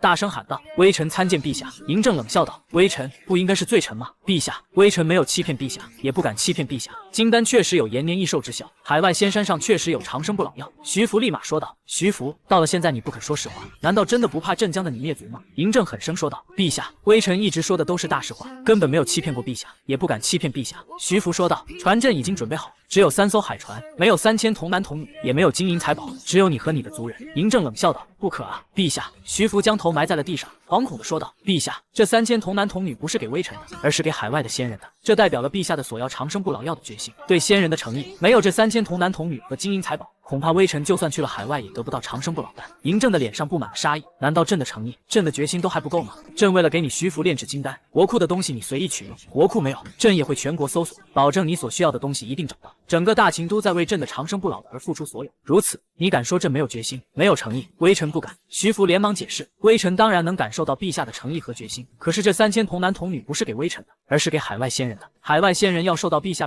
的诚意和决心，非这3000童男童女不可。如果没有这3000童男童女，微臣就算去了海外，见到了仙人也得不到长生不老药。还请陛下不要因为这3000童男童女而耽误了得到长生不老丹的大事。一旁的章邯心道：好家伙，这都什么时候了，还想着3000童男童女？你确定这海外有仙人，有长生不老药？嬴政问道。章邯心中一慌，陛下这是什么意思？徐福一听，内心狂喜，陛下，微臣十分的肯定海外有蓬莱仙岛，仙岛上住着仙人，仙人手上有长生不老药，只要微臣坐船前往蓬莱仙岛，必定能为陛下取得长生不老药。徐福非常仁正的说道。哈哈哈！嬴政怒极反笑。徐福，朕告诉你，已经有人证明你炼制的金丹有毒，不可能，这绝不可能。徐福说道。臣不敢给陛下下毒，就算给臣1万个胆子都不敢。微臣炼制的金丹虽然不能长生不老，但是有延年益寿之效。陛下每次服用金丹后，都是容光焕发，体力充沛，这就是最好的证明。而且臣愿意和说金丹有毒之人当面对质，希望陛下成全。嬴政想了想道：这件事让朕再考虑一下，你暂时就待在这里吧，哪里也不用去。诺。徐福顿时兴奋地应道：什么？陛下不打算处置徐福了？章邯心中满是疑惑，他跟上嬴政。陛下，章邯问道：为何不处置徐福？嬴政冷笑道：朕什么时候说过不处置他？那刚刚陛下为何还要考虑？难道陛下打算带着徐福去见先生？章邯说道。见先生？嬴政冷笑道：他也配？章邯，朕知道你的意思，只是朕不能从徐福口中听到他欺骗朕，朕始终有些不甘心。可是这徐福死咬着自己没有欺骗陛下，微臣也拿他没有办法。章邯说道：金丹确实有毒，但是并不能马上让人死去，只是毒死了一些鸡鸭，恐怕徐福早就想好了对策，所以一直有恃无恐。朕知道，本来这件事朕可以询问朝中那些大臣，可是不行，朕不能让他们知道朕被骗了，不然朕的英名将会丧失殆尽。嬴政愤恨地说道：那陛下可以去问先生了。章邯说道：先生一定有办法。嬴政点头道：你说的不错，这件事只能找先生了，他绝对有办法。明日你跟朕一起去。诺。就在此时，赵高小跑了进来，参见陛下。嬴政微微皱眉道：赵高，何事如此慌张？回禀陛下，有一卢生不知好歹，当街辱骂陛下，奴才已经派人去将他抓回来。扶苏在受到章邯和淳于越的影响后，今日去了一趟大牢探望了那几个儒生，在大牢里那几个儒生却一直求着扶苏救他们，让原本就悲天悯人性格的扶苏给搞得不知所措，最后心软答应救那些儒生。扶苏回到了府上，找来淳于越，先生，我还是打算去救那些儒生，看着他们就这么白白的就被处死，我实在于心不忍，还希望先生能为我想想办法。淳于越立马着急地说道：大公子，万万不可啊！大公子，那些儒生是为了儒家的大义而牺牲，死后会流芳百世，大公子如果去救他们，那么儒家的大义将无人知晓。如今大秦上下所有人都知道陛下推行儒家，儒家在陛下面前完全无法发扬光大，所以我以及儒家所有人都决定帮助大公子。未来大公子登基以后，希望能推行儒家的仁政，实行大周的分封制，以礼治国，这可是造福万民的大事。因此我希望大公子能三思而后行。如今大公子惹怒了陛下，正如章邯所言，陛下已经有贬大公子的想法，此时大公子再惹怒陛下，恐怕大公子真要去边关了。为了儒家，为了天下百姓，还请大公子三思而行。扶苏面露犹豫之色，淳于越知道自己只能点到为止，他的目标是傍上扶苏，让儒家成为百家之首。扶苏挣扎了很久，最终说道：多谢先生提醒。扶苏险些酿成大错，大公子能认清楚大局，我非常高兴。走，我们继续去学《论语》，圣人之言绝不会错。淳于越笑着说道：诺。他们不知道，一场针对儒家和扶苏的阴谋正在酒馆内发生。一个叫卢生的书生大骂嬴政后逃走，这些话很快传开，被赵高告知了嬴政。嬴政得知后大发雷霆，混账，竟然敢辱骂朕！章邯，你现在就去将儒生给朕抓起来。陛下，此事可能有阴谋。章邯说道。嬴政沉声道：你想说什么？你想说那个辱骂朕的卢生背后有人不成？赵高内心一惊，章邯看了赵高一眼，心中起疑。嬴政说道：章邯，朕说过，朕相信赵高，多谢陛下信任。赵高高兴地说道。章邯无奈道：陛下，其实这件事先生也提过，微臣之所以马不停蹄地连夜回咸阳城，就是因为听说了此事，又是那个先生。赵高内心愤愤不平。嬴政疑惑道：章邯，把事情说清楚，先生到底是如何跟你说的？诺。章邯将秦安说的2种说法说了一遍。嬴政心中一动，原来历史上正是因为这个将扶苏贬去边关的。陛下，赵高说道，就算那先生真的算准了一切，可那辱骂陛下的卢生也一定要抓住，不然天下人人都可以卖陛下，陛下的威严何在？嬴政心神一动说道：你说的不错，先生说了扶苏会为那些儒生求情，但是朕既然已经知道此事，扶苏就不会去边关，陛下英明。赵高立马说道，他心中却恨透了章邯和那个先生。章邯，你去将辱骂朕的卢生抓起来，仔细询问。嬴政说道。诺。章邯应道。可是微臣怕这卢生正如先生所说已经跑了，微臣是否要将其他的儒生都抓起来？陛下，小人觉得不管是儒生有没有逃走，凡是听了儒生辱骂陛下之人都要抓起来，那酒馆都要被查封。赵高说道：只有这样，百姓们才不会再次辱骂陛下。就算有人真敢，那么也没有人敢听，甚至会主动将其抓获交给官府，最后交给朝廷处置。嬴政微微点头道：赵高说的有道理，朕之威严不可亵渎，朕之名声不可被污。赵高，你就协助章邯一同去抓人吧。诺。赵高立马应道。章邯狐疑的看了赵高一眼，旋即应道：诺。刚走出殿外，章邯就说道：赵大人，你先去，我还有一件事忘记和陛下说了。好。赵高应道。他带着一队禁军出宫了。章邯再次面见嬴政。陛下，如果是阴谋，就算陛下不派人去抓那些儒生，大公子也应该很快就知道了此事，不如让微臣去抓通知大公子之人。嬴政神色凝重地说道：务必抓到此人。另外，这件事你交给心腹去做，切记不可让其他人知道此事，尤其是赵高。章邯沉声问道：陛下，您这是怀疑赵高要不要微臣？他做了一个斩首的手势。嬴政摆手道：不用，赵高从朕在赵国为人质时就跟着朕，当朕回到大秦后，赵高又一直陪着朕，在朕被吕不韦架空权力时，多亏了赵高一直给朕打气。章邯说道：陛下有如此成就，那是因为陛下英明神武，天命所归，再加上60先王为陛下积累了雄厚的资本，最终陛下才能一统6国，跟赵高完全没有任何一点关系。算了，这件事情你是不会懂的，你下去做事吧。诺。章邯安排心腹去监视扶苏府，然后去追赵高。赵高离开皇宫后，第一时间派人去了胡亥府上，然后才率禁军前往一家酒馆实施抓捕。章邯赶到时，赵高已将酒馆内所有人抓了起来。为何抓我？我爹可是点客杜卿。一个青年挣扎地说道。我爹是谏议大夫王钦，我爹是中大夫李想。赵高冷笑道：那又如何？我可是奉了陛下之令，捉拿辱骂陛下的儒生以及听儒生辱骂陛下之人。你说什么？我可没有听儒生骂过陛下，你休要栽赃！青年怒道：有没有听过？我自然会查。现在把所有人都带走。赵高沉声道。章邯走进酒馆，找到赵高，沉声道：赵大人，你下手真快啊！我都还没有打听到那座酒楼，你就已经将人抓了起来，佩服。赵高神色一动，笑道：这多亏了我的下人，他告诉我的。原来如此。大公子扶苏府上，扶苏正要休息，下人禀报：公子18，公子求见。18弟，这么晚了找我，不知何事，快有请。扶苏自言自语了几句。诺。不一会儿，胡亥见到扶苏，见过兄长。扶苏笑道：18弟不用多礼，这么晚了找为兄所谓何事？胡亥说道：兄长不好了，父皇抓了很多儒生，怎么回事？扶苏问道。胡亥将儒生辱骂嬴政的事情说了一遍。扶苏闻言，立马说道：竟然有这事，我现在就去找父皇，多谢18弟相告，为兄就不留你了。好。胡亥应道：不过兄长可否不要告诉父皇，此事是小弟告知兄长的。扶苏笑道：放心，我不会说的，我只会告诉父皇，这是一个儒生告知我的。咸阳宫，章邯和赵高回来复命，抓了多少人？嬴政问道。一共130人。赵高回复道：只是小人还没有审问过那些人。章邯作揖道：回禀陛下，这件事不如交给微臣来处理。不用，让赵高来吧。嬴政说道：你是朕的黑龙卫首领，职责是保护朕，其他的事情交给赵高吧。诺。章邯应道。赵高立马说道：陛下放心，小人一定审问出儒生和那些听了儒生辱骂陛下的人。你从来没有让朕失望过，这次也不要让朕失望。嬴政笑着说道：诺。去吧，尽快给朕审出来。诺。赵高离开后，嬴政问道：有谁去过扶苏那里？回禀陛下，还未知。章邯回答道：快去调查。嬴政说道：诺。章邯出宫寻找心腹，却在宫门附近见到扶苏。大公子，这么晚了找陛下有何事？章邯问道。章邯将军，你可知道有儒生辱骂父皇之事？我知道。章邯说道，随后将事情来龙去脉说了一遍，只是隐去了嬴政的怀疑和秦安之事。原来如此，我现在就去找父皇，让他将审问之事交给我。扶苏说道。眼见扶苏要离开，章邯立马问道：大公子是如何知道此事的？这么晚了，大公子应该已经休息了才对。扶苏回答道：一个儒生通知我。张将军，你这是在审问扶苏吗？还是你认为扶苏就是那个辱骂父皇的儒生？微臣不敢，请大公子息怒。章邯立马作揖道。扶苏不想再理会章邯。扶苏来到嬴政面前，儿臣参见父皇。嬴政点了一下头道：你是为了辱骂朕的儒生来求情的？扶苏大吃一惊，旋即说道：父皇明察秋毫，儿臣佩服。儿臣确实是为了儒生来求情的。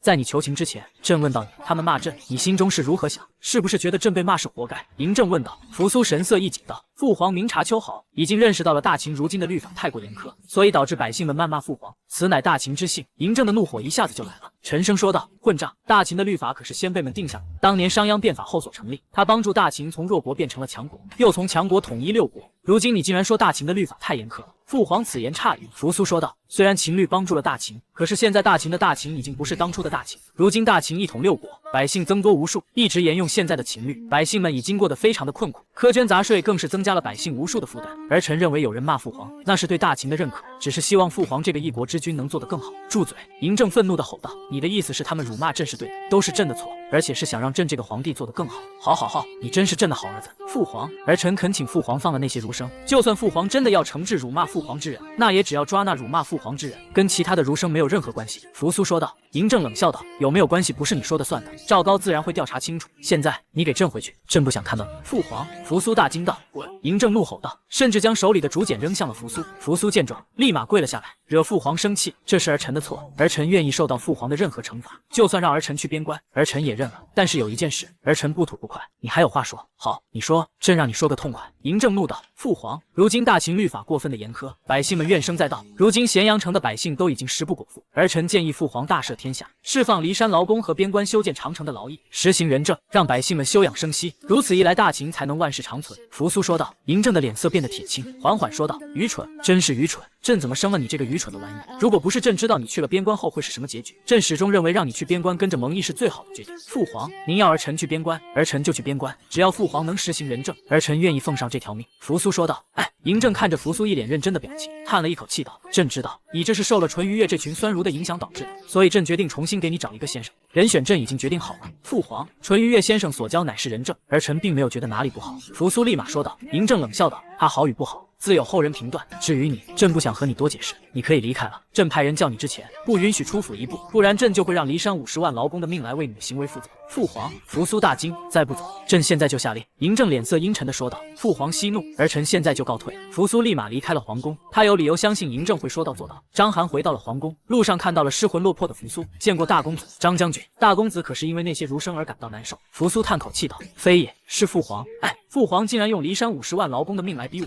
让我不得再出府。”章邯颔首道：“陛下真是英明，如果公子再出府，一定会再次惹怒陛下。张将军，难道我进言仁政有错吗？我让父皇少遭杀戮有错吗？”扶苏说道。章邯叹口气道：“大公子，微臣的眼见分不清你和陛下之间孰对孰错，微臣还要去复命，告辞了，告辞。”扶苏失魂落魄的回府，淳于越得知后立马上前询问：“大公子，听闻你去见了陛下，陛下可否为难大公子？”扶苏摇头道：“父皇让我不要出府，不然骊山50万劳工将会承担我抗命的后果。”他将在宫里发生的事情说了一遍。淳于越苦笑道：“大公子，我果然没有算错，大秦想要实行仁政，只有等大公子登基后才可以，大秦的未来只能靠大公子了。哎呀，我忘记正事了。”扶苏突然说道：“我忘记给那些人求情了，辱骂父皇的是儒生，其他人并没有错，我现在就去向父皇求情。大公子忘记了陛下的命令。”淳于越立马提醒。扶苏刚迈出的脚步又缩了回来：“我真是该死，大公子已经尽力了，这不是你的错。”淳于越说道：“这件事情恐怕我们已经无力回天了。”咸阳宫，章邯将监视结果禀告给嬴政。嬴政微微皱眉道：“你确定是胡亥去见扶苏了？”微臣保证，派去的人乃是黑龙卫高手，他们不敢欺瞒陛下。章邯说道：“朕知晓了，这件事不可外传，让那黑龙卫闭上嘴巴。”嬴政淡淡的说道。诺。没过多久，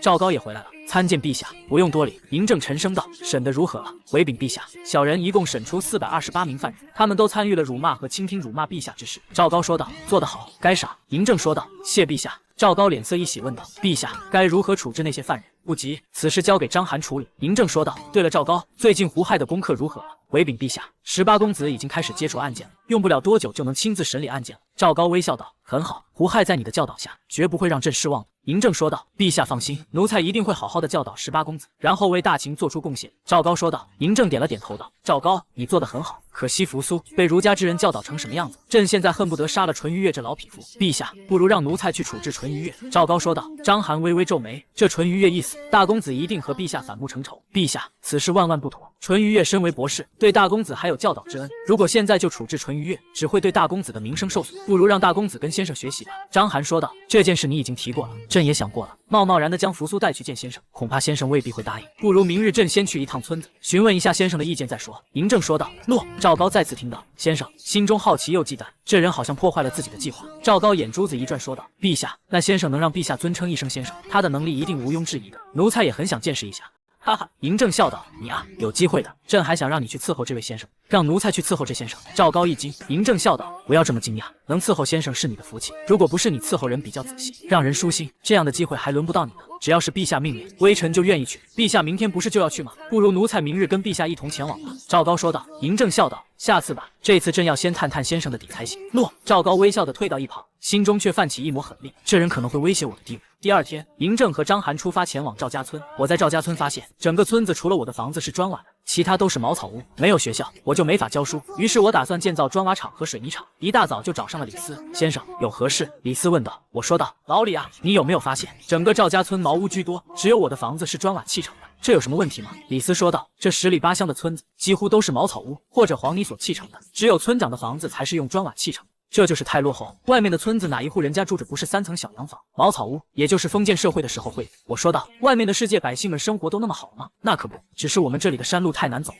想要打通你们村子和外面的道路，最少也需要3年的时间，甚至更久。当然，如果政府愿意花大价钱的话，当然能更快的完成。可是政府明显没有这样的打算，恐怕跟你们村子的地理环境有莫大的关系。我说道：是的，应该是的。李斯尴尬的说道，擦了擦额头的冷汗，他赶紧转换话题：先生，你找我来不会是为了说外面的事情吧？哪能呢？我说道，我来找你是想问一下，我打算在这里建造一个水泥厂和砖瓦厂，这砖瓦厂是否就是砖瓦作坊？李斯问道。我愣了一下，随后说道：差不多吧，不过作坊是古代的叫法，现在叫工厂了。作坊人少，工厂人多，一般来说工厂都有上百人。当然小工厂也有，只需要几人或者几十人就够了。李斯点了一下头，先生，那水泥作坊又是什么？我从来没有听说过。水泥作坊是一种修桥铺路以及盖房子所用的最佳利器，制作水泥一定要戴口罩，不然水泥吸入身体里面会对身体造成损害，所以制作水泥工厂之前还需要口罩，不知道你们能不能买到口罩？这口罩又是何物？李斯问道。我顿时一阵头疼，我怎么忘了？这个村子非常的落后，口罩就是蒙住自己的口鼻，防止将有毒的气体吸入人体中。我说道，没有口罩，用毛巾也行，这个方便，只是这水泥该如何制作？我笑道，这个我还真懂，我学过水泥的制作，配方和工厂的条件我都已经写了出来。因为你们没有机器，所以一切都只能靠人力，这个没有问题，人力我们还是有的，而且就只是制作水泥盖房子所用。那么村子里的人够用吗？李斯说道。是的，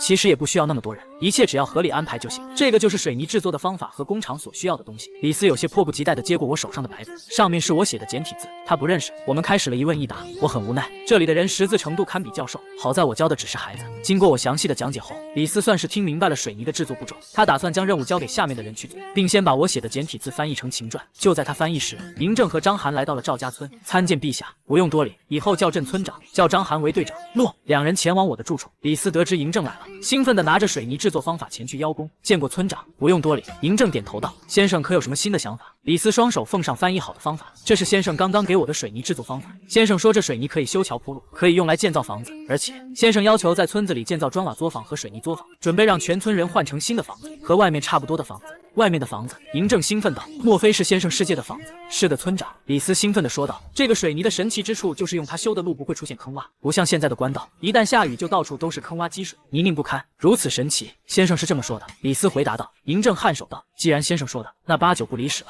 走去找先生。落。旋即3人来到了我的院子，我正忙着捡树皮树叶。先生，你拾取这些树皮树叶有何用？当柴烧吗？嬴政问道。村长，你来了。我放下手上的火，笑着回答道：这些东西看起来是垃圾，没有任何作用，但是我可以将它们变废为宝。变废为宝？先生如何将其变废为宝？嬴政问道。我回答道：我要利用它们做纸。这村子里都用竹简，而我不会用竹简，而且我每次使用都浪费1块白布，这太奢侈了，所以我打算实验一下，看看能不能做出白纸出来。那我就恭祝先生早日做出白纸来，应该没有问题，除非书本上教的是假的。我说道。嬴政不由得担心地问道：那书上的内容会不会是假的？呵呵，我笑了起来。村长，这是不可能的。你可知道这书本印刷了多少本？几万本吧。嬴政试探性地问道。我摇了摇头道：几万本。村长实在是太小看外面的世家了，现在一般畅销的书都能印刷几百万本，而教科书更是能印刷上1本，几乎每个人学生基本上都人手1本。上1本。嬴政3人顿时懵了。先生，李斯开口道：你没有搞错吧？上1本需要那么多吗？老李，你这就不懂了，这是教科书上的内容，每年都会重新印刷，然后交给学生，而每年都有新的学生出现，所以一年一年的加起来，别说上亿了，10几亿都有，再加上国外的学生，可能每年都有需要印刷上1本。我告诉你们，现在我们华夏已经有16亿人口，全世界已经超过60亿了。卧槽，华夏有16亿人，全球60亿人。嬴政3人再次懵了。嬴政看向李斯，李斯仿佛看懂了眼神，说道：大秦时期好像人口只有1000多万吧。我说道：那是古代，医术落后，农业落后，教育落后，什么都落后，能有那么多人已经算非常多了。现在不管什么都非常先进，以前富人生一个孩子犹如去了一趟鬼门关，而且不是能将孩子生下来，很有可能会1尸2命。可是在现代，除非特殊情况，不然都会安全的将孩子生下来，并且母子健康。外面世界的医术如此先进了吗？嬴政问道。那当然，没有现今的医术，人又怎么能活到90岁呢？当年始皇帝与其相信方士的话，不如相信一家，起码你生病的时候，一家会帮你治病，让你减少痛苦，说不定也能活到70、80岁，甚至90岁也有可能。我说道。先生所言有理。嬴政点了点头。先生说起方式，我想起了徐福。如果始皇帝知道徐福是骗子，可是又没有办法证明他是骗子，不知道先生有没有办法可以让徐福自己说出来，承认他自己就是一个骗子？我微微皱眉道：村长同志，为什么你会提出这么没有根据问题？先不说这是2000年前的事情，最主要的还是始皇帝为了长生梦不可能会怀疑徐福。嬴政尴尬地笑了笑，李斯便说道：先生，其实村长就是一个假设，如果碰到一个自己怀疑的人说假话骗自己，用什么方法能最好的让对方亲口承认自己说了假话？我想了想说道：办法还真有，这个在电视上也演过很多次。什么办法？嬴政问道。我回答：其实方法很简单，只要让对方放松警惕，然后再让一个同样被怀疑的人去套对方的话就行。假如始皇帝得知徐福就是一个骗子之后，先让徐福放松警惕，然后再告诉徐福自己又找了一个方式，能力不比徐福差，他也能在海外找到蓬莱仙，为始皇帝求得长生不老药，而且只要500童男童女，还不需要任何金银财宝。于是他和徐福关在一起，让另一个人直接承认自己就是一个骗子，但是始皇帝就是相信他，同时说徐福也是一个骗子。徐福会的把戏他都会，如果想让始皇帝饶过徐福，那就要让徐福告诉他如何欺骗始皇帝的。相信别无选择的徐福一定会说出自己如何欺骗始皇帝，只要始皇帝在暗处偷听，不是暗处观察，一定能听到他想要听的话。村长同志，如果你怀疑你的手下，不妨按照我的办法，找个卧底，这个卧底是你手下的人，但是平常不怎么在乎你，我觉得老李就可以了。李斯翻了翻白眼，嬴政说道：老李是我信任的手下，他的话对方会相信吗？请去掉吗？我说道。刚刚我说的是出其不意，所以用的是你不怎么看重，或者说平平无奇的手下，而让老李前去，那是需要有一件事导致你突然对老李很失望，然后当众辱骂他，紧接着一段时间，你会提拔另外一个人，将老李架空，最后慢慢的不重用老李，那时候老李在你怀疑的对象前大发你的牢骚，并且说你坏话，如此一来，你怀疑的对象就会慢慢的信任老李，最后将老李拉入他们的一伙里，如此一来，你想要的结果就会出现，而且这招几乎是100试100灵，没有人会不上道的。多谢先生赐教。嬴政兴奋地说道。章邯说道：先生，你上次说大公子扶苏会因为2种可能而被始皇帝贬居边关，会不会2种可能都会发生啊？我摇头说道：这个就不知道了，因为事隔2000了，但是史书上既然记载了2种可能，说不定2件事都会发生，而且时隔不会太久，说不定也就1、2天的时间。扶苏因为连续2次向始皇帝求情，所以让始皇帝的怒火一下子爆发出来，最后将扶苏发配边关，导致他们永世不得相见。嬴政心中咯噔一下，不由得看了章邯一眼，旋即问道：先生，那史书上写着的到底是一个叫卢生的人骂始皇帝，还是一个儒生在骂始皇帝？我笑道：当然是一个叫卢生的人了。嬴政的内心顿时充满了怒火，果然是卢生。请问先生，史书上可有些这个卢生到底是受谁指使的？嬴政再次问道。这倒没有，我说道。对于历史而言，这只不过是一件小事而已，怎么可能写得那么详细？再说了，始皇帝的史官怎么可能会写出这件事来？这不是得罪了始皇帝和未来的秦二世吗？嬴政颔首道：先生说得对，对于历史而言，这确实是一件小事。对了，今日我前来是想询问先生收不收弟子？我收学生啊，我来这里的目的就是支教，也就是教导村里的孩子。其实不管是谁，你们想学我都可以教，只不过我是以孩子为优先考虑。我说道。嬴政回答道：其实是这样的，我儿子回来，听说村子来了先生这样的一个大才，很想跟着先生学习。村长的儿子从外面回来了吗？他是不是在外面求学啊？我问道。哎，求什么学啊？只是在附近的村子里跟着一个所谓的儒家大儒学习，学了什么周礼、无为而治等等，让我十分的头疼。先生来了以后，我就派人告诉犬子说村子里来了一个大才，所学知识比之那大儒强上好几百倍。犬子被说动了，现在马不停蹄的想要回来拜师，快的话明日就能到，慢的话后日，不知道先生能否收了犬子？嬴政说道。我回答道：村长啊，我刚刚说了，任何人想学都可以，不过现在学校都没有，我们第一目标是盖学校，然后造纸印刷书本，最好能找到我的行李箱，这样一来，很多资料我可以直接上手让人刻印。现在呢，只能我凭借记忆将教学资料写出来。如果你儿子有些学识的话，还可以帮我的忙，只是不知道他学的是秦传还是简体字，我还是比较关心这点的。万一又来了一个只学秦传不学简体字，那这个帮手等于没有帮手一样。嬴政不明白简体字，一旁的李斯在他耳边轻声解释：先生，我儿学的就是秦传，不知对此是否会对先生收我儿为徒有影响？嬴政问道。那倒是没有影响，我说过了，只要大家想学都可以学，因为我是支教的关系，所以我是免费的，国家会给我钱，你们完全不用担心教学费用。你们学会以后不管去了外面还是在村里，都能为村子做出贡献。还有，我很是好奇，这老李在村里是做什么？不会是会计吧？帮助村长处理财务上的事情。我看向了李斯。对，嬴政立马说道。李斯说道：村长放心，我会将村子里的财务算得明明白白。嬴政颔首道：这点我非常放心。先生，你说教导村里的孩子，但是我们村子一共有500户，孩子可不少，恐怕先生一个人可能忙不过来。我说道。这也是我担心的地方。500户，每一户一个孩子，就有500个孩子，适合读书的最少也有200人。一般情况下，去支教的村子能有20个孩子已经非常不错，可是这里比一般的村子要落后，人口却要多10倍不止，所以我需要帮手。本来想着老李不错，可以用来教数学，现在村长的儿子来了，那么就让村长的儿子来帮忙教数学好了。何为数学？李斯问道。不就是算学？我说道。你们不用怀疑，我所教的数学绝对比你们想象中要难要复杂。不过学会了数学后，出去外面了，干什么都方便很多。不就是算学吗？有那么实用吗？当然，你会数学，就会学会计算。你最少在付钱时，你不会多给；你得到工资，也就是工钱时，你会知道你应该得到多少。你有了数学的基础，你可有去当收银员，你还能去考个会计证，跟老李一样可以当会计，甚至有天赋的人可以当老板。还有，算了，说了那么多，你们也不懂，以后出去了，你们就懂了。村长，既然你儿子要来，那就来吧，最好能再带一些人来，这样我教导孩子们的时候能轻松很多。李斯心中一动，道：先生需要几人？一个班级50个学生，就当有200个学生，那就是4个班级，也就是要4人。如果你们能找到4个识字之人，那最好了。虽然他们学的是秦传，但是我可以教给他们简体字。好，就这么定了。我想办法给你找4个读书之人来，那就多谢了。应该是我谢谢先生才对。旋即嬴政再次要离开了，我只让李斯相送。村外，嬴政说道：李斯，你是否想让你的儿子李孝来给先生当弟子？李斯尴尬地笑着说道：陛下英明，微臣这么一点想法瞒不过陛下的法眼。嬴政冷笑道：你不用给朕戴高帽子，不过朕答应你，明日让你的儿子和扶苏一前来村子。多谢陛下。李斯兴奋地说道：可是陛下，一共有4个名额，还要2个名额，陛下打算让哪2位公子前来？嬴政微微沉默了片刻。朕打算让蒙恬的儿子蒙崇德前来，还要胡亥。18公子一直有中车府令赵高在教导，如果让18公子前来村子，那会不会影响18公子以前所学？嬴政想了想，道：你说的不错，这样吧，让公子高来吧。先生说他为了让自己的族人活命，请命为朕殉葬，这让朕很是心痛。公子高和大公子一样，在民间声望非常高，爱民如子，对待家人更是爱护，不然也不会为了家人而为陛下殉葬。李丰说的，微臣认为公子高非常合适。嬴政点了点头道：就这么定了。今日你跟章邯都跟朕回去吧，让黑龙卫的人严加看守，不要让任何人进来，也不要让任何人出去。另外，先生的行李箱要抓紧寻找，方圆10里之内找不到，就方圆100里，尤其是山上。先生说过，他是走过山路的。诺。李斯回到府上后，召见了自己的二儿子李孝。父亲，您找孩儿？李孝问道。李斯颔首，没错。最近学业如何了？李孝回答道。回父亲的话，孩儿一直跟在廷尉身边，对于断案之事已经非常娴熟。李斯点头道：很好，非常好。你是我李斯的儿子，就应该学法用法，将来成为法家新一代的代表。孩儿一定不会辜负父亲所望。李斯满意的点了一下头道：你去收拾一下行李，明日和为父一起跟随陛下去见一个奇人。这个人不知道为父和陛下的身份，更加不知道现在是大秦时代，所以你们不能暴露我们的身份，也不能暴露现在是大秦的时代。你只是一直生活在落后的村子里，对外面的事情一无所知。还有你和为父的先祖是大秦的李斯，也就说我们是李斯的后代。父亲，孩儿有些模糊，为何父亲会成为父亲和孩儿的现在？孩儿确实是父亲的后代，这没有错。为何父亲还是父亲的后代？李孝整个人都糊涂了。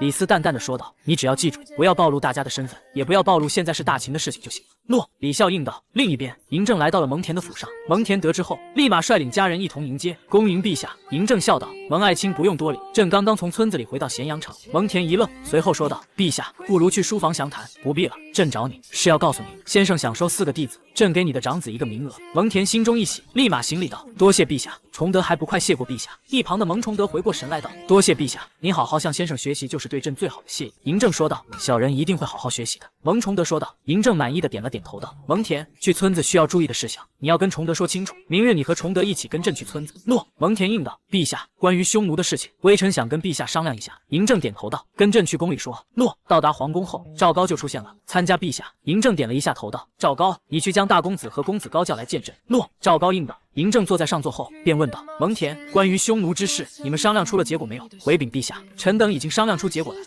用先生的第2个计策。蒙恬说道：杀光或者抓光匈奴百姓。嬴政问道道。蒙恬颔首道：是的，陛下，微臣会让蒙家军将前去匈奴的底盘，只要不是大秦的百姓，不管是匈奴人还是其他的国家的人，我们都会让他们投降，将他们全都送到边关修建长城。微臣还会派遣斥候前往匈奴深处，碰到匈奴大军便告诉他们，在河套的匈奴百姓已经彻底投降大秦，再为大秦修建长城。嬴政说道：你的用意是让匈奴大军得知消息后，会赶过来和大秦决一死战？是的。蒙恬应道。可是他们万一不愿意过来呢？匈奴大军既然敢逃离，说明他们不在乎河套区域的百姓。嬴政说道。可是建造移动基地非常耗费时间，恐怕一时间很难解决匈奴大军。蒙恬说道。朕不管耗费多久的时间，朕只要结果。既然你们已经有所安排，朕愿意给你们几乎。多谢陛下。另一边，赵高来到了大公子府上，下了马车后，他直接进入府里。此时扶苏正在和淳于越讨论学问，管家将赵高到来的事情告知了他们。淳于越说道：赵高是陛下的私奴，平时狐假虎威，并不将任何人放在眼里，这个时候来找大公子，莫非是来向大公子道歉的？这不太可能。扶苏说道：先生也说了，赵高平时对人狐假虎威，只会对父皇谄媚，应该是父皇来要见我。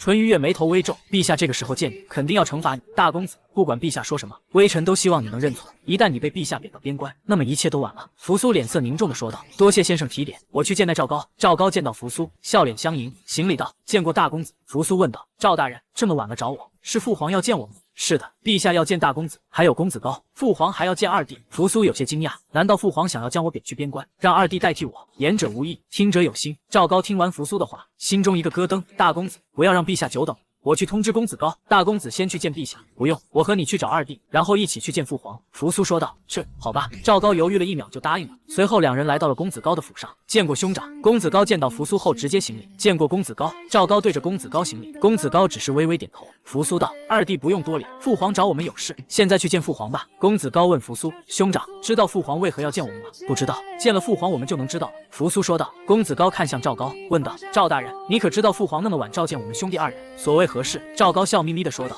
回禀公子的话，微臣也不知道，时间耽搁的有些长了，是不是应该去见陛下了？”扶苏道：“二弟，你问他也没有用，父皇又怎么会告诉他呢？我们去见了父皇就知道何事了。”兄长说的是，我们现在就走吧。公子高道：“走。”两人随赵高入宫。赵高轻声禀报：“陛下，大公子和公子高来了。”嬴政抬头笑道：“你们两个来了，参见父皇。”扶苏与公子高同时行礼。嬴政摆手：“不用多礼，这么晚让你们过来，是让你们明日跟朕去一个地方，拜一位奇人为师。父皇，儿臣已有恩师，不需再找。”扶苏直接拒绝。嬴政冷哼：“你说的是淳于越吧？看看他把你教成了什么样。众多公子中，只有胡亥最像朕，所以朕每次出行只带他，这就是朕为你在找恩师的原因。”蒙恬在一旁开口：“大公子，陛下介绍的这位奇人，却能解答一切问题。”蒙恬将军，世上哪有能解答一切问题之人？就连先生也不行。扶苏口中的先生，自是淳于越。大公子不妨先见一见，若非如此，再拒绝不迟。公子高也劝：“兄长，父皇怎会找无能之人为师？”嬴政冷声打断：“扶苏、嬴高，朕叫你们来不是征求同意，而是通知，明日随朕去见先生。”诺。二人只得应下。赵高眼珠一转，笑着问：“陛下，既然那位先生如此厉害，何不让所有公子同去？这样大秦公子皆能学其本领，纵学不全，合起来也能尽得所学。”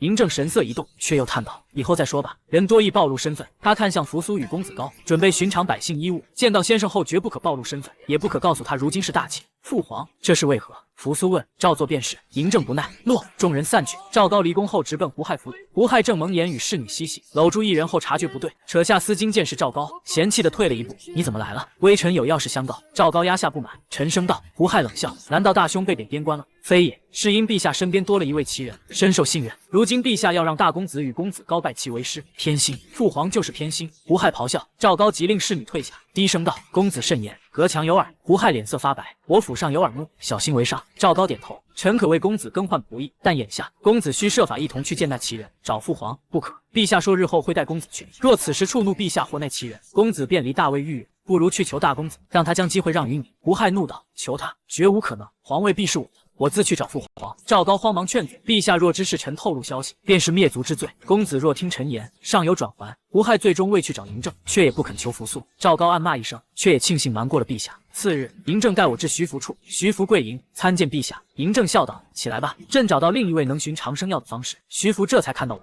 急道：“陛下，此人年轻，有何本事寻仙丹？”我宋号无量天尊，贫道师承老子。典籍有载，海外有方湖、瀛洲、蓬莱3座仙山，其上皆有长生药，且贫道只需500童男童女，无需3500，岂不触怒仙人？徐福怒道：“我向嬴政一礼，陛下容贫道与徐福道友单独一谈。”嬴政点头：“好，谁能为朕求得长生药，朕便赐他国师之位。”谢陛下。我欣然应道：“诺。”徐福只得从命。嬴政离去后，徐福急不可耐：“你这骗子，如何让陛下信你？道友何出此言？”我微笑：“真人面前不说假话，我若揭穿你，轻而易举；揭穿我，便是揭穿你自己。我能取信陛下，还得多谢道友。”谢我。正是，若非你声称可海外寻药，我怎有机会一样画瓢，却只需500童男童女？你说是不是多亏了你？”徐福指着我，气得发抖。我笑道：“徐福道友，莫气。眼下你是想活还是想死？何意？陛下既有我，你便无用。你以为还能活吗？”徐福脸色惨白：“你能救我？能，但须将你如何欺瞒陛下，海外虚实尽数告我，如此我方能掌控全局，救你无虞。”我说了，你真能救，自然。待陛下回来，我便说若有你同赴海外，事半功倍。徐福沉默片刻，颓然道：“好。”我说。他深吸一口气，使黄裘长生，我便炼金丹。金丹有毒，但我改良后毒性大减，奴隶事后无事，反显精神。陛下服后容光焕发，自此深信不疑。金丹久服伤身，陛下近来是否体衰？想必如此，他才急求长生药。我便提出带3000童男童女出海寻药，只要出海，我便为海外之皇。徐福越说越兴奋，却又长叹：“皆因你出现，为我大计。”我淡淡道：“也因我，你才得活。现在你愿再说一次？”你是否从头至尾都在欺骗陛下？徐福怒视，我已说过，何必再辱我？非是羞辱，我要亲耳听你承认，方可信你。徐福咬牙，终于道：我徐福从头到尾都在骗始皇帝。话音落下，他似被抽去筋骨，瘫软在地，门轰然被踹开。徐福抬头，面如死灰。陛下！嬴政满面怒容立于门前，我转身行礼。陛下！徐福已亲口承认，从头到尾皆是欺骗。你不也是骗子？徐福骇然，我答：我乃黑龙卫，奉陛下之命套你实话。陛下早怀疑你，只等你亲口承认。不，陛下，臣是冤枉的。徐福爬向嬴政，指着我喊：他说海外有4座仙山，实则只有蓬莱。臣是为诱他暴露，才假意承认。嬴政一脚将他踹飞数米，混账！朕统一6国，竟被你这宵小所欺，是朕愚蠢。我立即跪头。陛下此言令我惶恐。徐福吐血爬行。陛下，臣能寻到长生药，还敢骗朕？臣不敢，臣不敢。嬴政冷笑：好，朕给你机会，你与你的族人带上你所炼金丹，即日出海。徐福狂喜叩首，谢陛下，谢陛下。谢早了。嬴政声音森寒，有人劝朕，若轻易杀你，朕会成天下笑柄，故让你出海。届时黑龙卫会将金丹全数喂你，你的族人也会陪你同葬大海。徐福僵住，疯狂磕头：陛下，臣是去寻长生药的。章邯！嬴政唤道：微臣在。章邯入内，带走。落。嬴政虽已知徐福是骗子，亲耳听到他承认时仍怒不可遏。他强压怒火，低声自语：秦安说过，名声要紧，杀他一时痛快，却会毁朕名声。随后我们出发前往赵家村，扶苏、李斯等人已等候多时，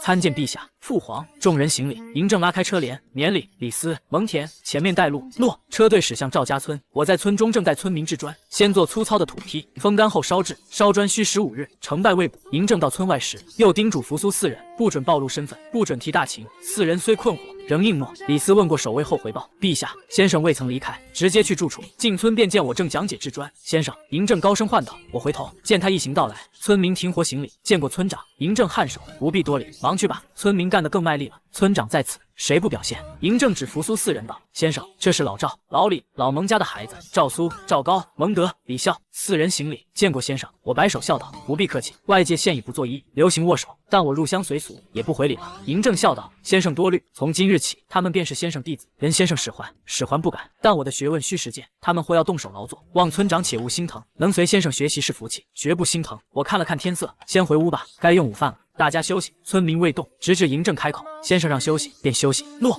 我将桌椅搬到院中，诸位请坐，我去做几个菜。有劳先生。众人齐声道。我入厨时，听见扶苏低声问：父亲，先生看似比我们还年轻，为何拜他为师？嬴政示意李斯答。李斯道：大少爷，人不可貌相，先生所学远胜我等，您不是追随淳于越学儒，欲赴周礼，行分封吗？大可问先生，分封与郡县孰优？嬴政点头。朕也想知道。扶苏狐疑：先生真能答？我信能。李斯道。蒙恬亦道：我也信。公子高此时开口：父亲，方才先生看我的眼神有些异样，是否我衣着不当？嬴政沉吟：我也察觉了，你且如常，待会儿亲自问先生。不久，我端出4菜1汤，食材有限，粗茶淡饭，莫嫌弃。早点不通知我，你们突然来访，这点菜哪够8人吃？嬴政笑道：不嫌弃，先生手艺皆绝世美味，大家用哪？李斯、蒙恬先动筷，扶苏4人随即开动。我只筷未动，看他们狼吞虎咽，心下暗叹：这吃相像饿了3天。眨眼间，盘空碗尽，嬴政这才想起我：先生，实在抱歉，美味太过，竟忘了给先生用。我笑道：无妨，大家喜欢便好。嬴政命李斯备食材送来，我趁机说道：顺便带个石磨来。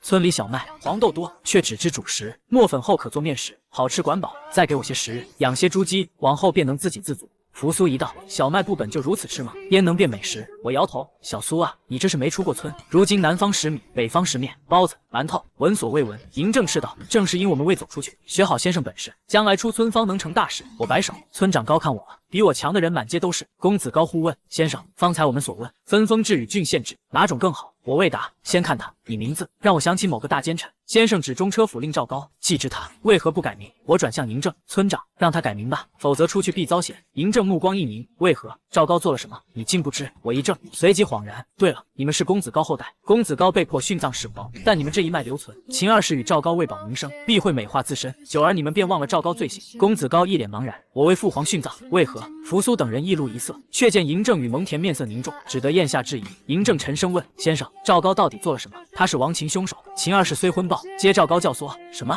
嬴政震怒：赵高竟是亡秦之凶？莫惊，那是2000年前的事了。我安抚道：眼下先给你儿子改名。嬴政强压怒火：对公子高道：“老二，你改名为赵二吧。”他多想问赵高如何获国，却恐我生疑，只得顺着说。扶苏欲言又止，被嬴政眼神制止。我苦笑：“赵二太随意了。”不如叫赵云，三国猛将赵云，字子龙，七进七出救幼主，名传千古。叫赵云，盼他将来出人头地。公子高皱眉，先生说的像讲故事，没听过《三国演义》，正常，想听日后细说。嬴政道：“谢先生赐名。”公子高一谢，我这才想起问题。对了，你们方才问什么？公子高道：“先生，天下是分封制好，还是郡县制好？这个问题很难回答。但我先问大家，分封制和郡县制的区别在哪里？”我问道。扶苏冷笑：“我们当然知道。那好，说说看。”嬴政也对扶苏的回答拭目以待。李斯此事回来复命，嬴政让他坐下一起听。扶苏便道：“分封制源之于周，周灭商后分封功臣宗室，始皇帝一统六国后，始行郡县制。然后呢？他们有什么区别？分封制可让天下分于有功之臣及子嗣，助大秦管理天下；郡县制唯有一朝廷，无封地，含功臣与公子之心，且朝廷政令若猛于虎，天下百姓皆遭难。分封制则仅易于受灾，他处无恙。”我点头。你未说本质，二者本质是多权制与中央集权制之对立，孰优孰劣，实难断言。分封制适于立国初期稳政权，然政权稳后抑制藩王割据，朝廷一旦无力，藩王便自立门户。若其实力强于朝廷，改朝换代之时变质。最显者乃大周，朝廷日衰，终有春秋战国。后为始皇帝所并，再有大汉，增生七国之乱，他们面露一色。大汉，我解释道，大汉是秦之后朝。嬴政、李斯、蒙恬神色不动，扶苏四人却满脸震惊。先生的意思是郡县制没有缺点了？扶苏问。不，郡县制亦有缺点。王大说，若朝廷崩坏，举国百姓遭殃，民不聊生，便会揭竿而起。秦因律法过苛，民无活路，遂有陈胜吴广起义，华夏首次农民起义，秦中被灭。王小说，地方任免皆由朝廷，亦拖累办事效率。若朝官无视地方，更生乱象。然若问孰好，我只能说郡县制好。为何？嬴政一道，先生，请告知犬子，他总说周礼儒家最佳，朕烦不胜烦，却无以驳。望先生令他受些教训。我今看扶苏，我已觉村子思想落后，未想你更甚。扶苏愠怒，先生此言何意？小苏，你格局太小。我问你，一个国家重不重要？当然重要，但这与分封制何干？当然有关。郡县制是一个国家，分封制看似一国，实则为国中有国。或许你以为封地仍属朝廷，然我曾言，朝廷无力时，封地之主便不再臣服。谁不想为天下主？我所以问国家重要，是因唯有一声令下，国土主权方为完整，朝廷方能举全国之力于外敌。若你硬要分优劣，我可明言，无一段时日，二者难分高下。但前车之鉴历历在目，小苏以为不足为训吗？扶苏脸色渐沉。我续道，北宋时有官员王安石曾提三不足：天变不足位，祖宗不足法，人言不足序。你一心附周礼，行分封，以旧制治天下，何其可笑！扶苏怒道：我哪里可笑？时移世易，人皆向前，你却固守旧念，岂不可笑？尤其无为而治，只想更显愚蠢。你可知此举实为分裂国家，扼杀民智，搅乱天下，不可能。大周不是存续千年，如今大周何在？扶苏脸色一白，他心乱如麻。如道有错，先贤有误，可若无错，大周何以被秦代？公子高呼道：兄长冷静，孔圣人曰君子有三位，畏天命，畏大人，畏圣人之言。先生所言王安石三不足，全否圣言，实为乱臣贼子。没错，扶苏强稳心神，即便大周被秦取代，亦不能证其法有误。我冷笑，你确定无为而治正确？当然。我转向嬴政，村长，我若打你儿子一顿，你会发火揍我吗？众人皆怔，打我？他竟敢言打大公子！我叹，我知村长不愿，谁愿自己孩子受欺？嬴政嘴角微抽，终于说道：不，先生勿此言，若能令他明白，皆可。那好，我便让他知无为而治之害。我走向扶苏，他愣道：你为何打我？我未得罪你。我笑了笑，对蒙崇德、李笑道：抓住他。二人汗如雨下，看向其父，又望嬴政。嬴政沉声：赵先生所言，诺。二人只得擒住扶苏手臂。大少爷得罪了。我一拳击其父。扶苏弯身闷哼：公子高即服。兄长赵云让开。我道：嬴政义命，让开。公子高退开。我直视扶苏，知我为何打你吗？为何？这便是你欲行的无为而治。何谓无为？即不干预，不作为。我打你，是因即便打了又如何？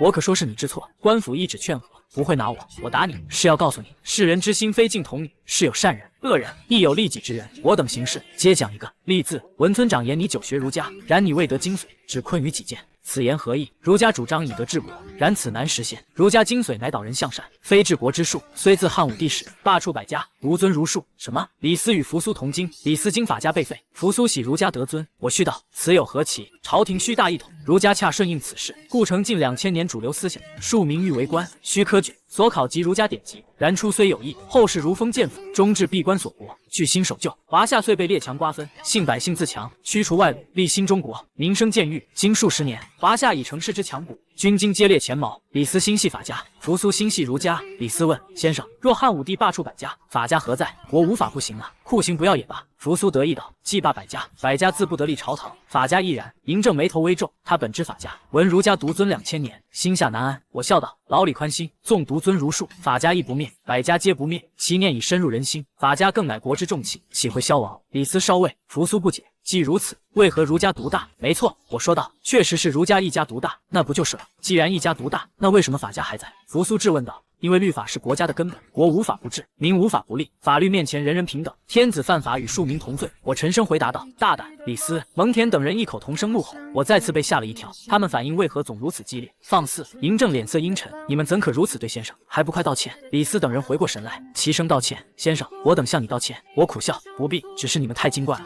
我以为已习惯村子，却还是低估了此地的守旧。既然提起治国，我便说说儒法之别。我看向扶苏，先说儒家，它是影响华夏最深的思想。是2000多年来的文化主流，其核心在仁即爱人，政治体现为大一统、大同，主张以德、礼治民。儒家最大特点是包容，正因这份包容，后世才能兼容其他文化，这也是它能成为治国理念的根本。扶苏愣住，先生，儒家有包容吗？为何？我未曾听闻。我知道他指的是淳于越。我笑了笑，我所说乃2000年总结，若无包容，儒家怎容他家共存？统治者又怎会任其独大？莫非你以为除儒家外，他家皆不需存在？嬴政笑道：先生，犬子学识浅薄，莫要计较。村长严重，只是学识不足，却乱教人，未免误人子弟。扶苏面有不忿，他仍信淳于越这位博士不可能有错。我续道：再说法家，其源头可追溯至商纣，炮烙之刑便是法之一种。法家思想简单现实，依法而行，乃国之根本。然早期律法极端酷烈，如秦律，便是秦被称为暴秦之由。国家不仅需律法，亦需监督与修正，否则难以为继。故秦亡后，秦律被废。然在封建制度下，法家实为最有效的治国思想。他强调赏罚分明，欲臣有术。若以4字概括，便是依法治国。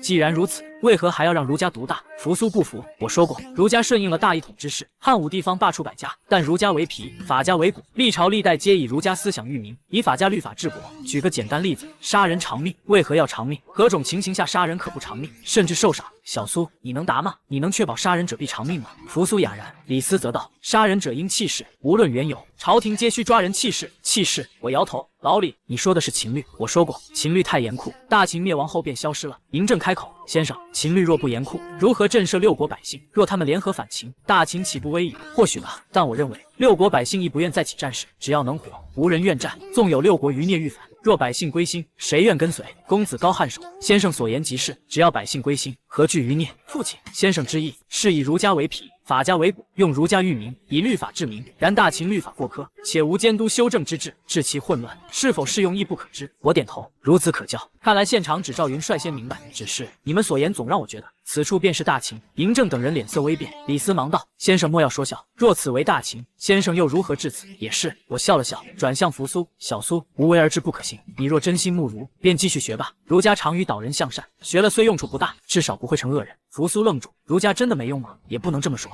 导人向善，教化万民，儒家在特定时期极有用，而我要教你们的是实用之学。外界学历分小学、初中、高中、专科、本科、硕士、博士。博士后，我便是211、985的博士，教你们绰绰有余。你是博士？扶苏几人震惊，李笑、蒙崇德面现不信，嬴政等人亦露亚色。先生年纪轻轻，竟有此成就。嬴政叹道：莫看我的脸，我已30岁，自7岁入学至30岁，整整读了23年书。古人寒窗10年可考功名，我足以考2次了。众人倒吸凉气。扶苏等4子面露敬服，先生大才，学生佩服。4人齐声道：我摆手，不必多礼，你们既为我学生，我自当尽力。只是此地无纸无笔，甚是麻烦，尤其笔。老蒙，你家先祖蒙恬将军被誉为鼻祖，毛笔便是他所创。众人看向蒙恬，蒙崇德暗疑，父亲何时会制笔了？蒙恬则一脸茫然，我尚未治过啊。他尴尬一笑，或许先祖尚未将技艺传下。我道罢了，制法简单。老李，稍后我会图纸于你，寻巧匠制作即可。还有墨与砚台。李斯精神一振，交给我便是。我点头，我试制的纸也快成了，待晒干便知成败。届时我将造纸流程与工具一并教你，需大量用纸以教学。好，先生，纸有何用？扶苏问。自是给你们用，我会将重点输于纸上，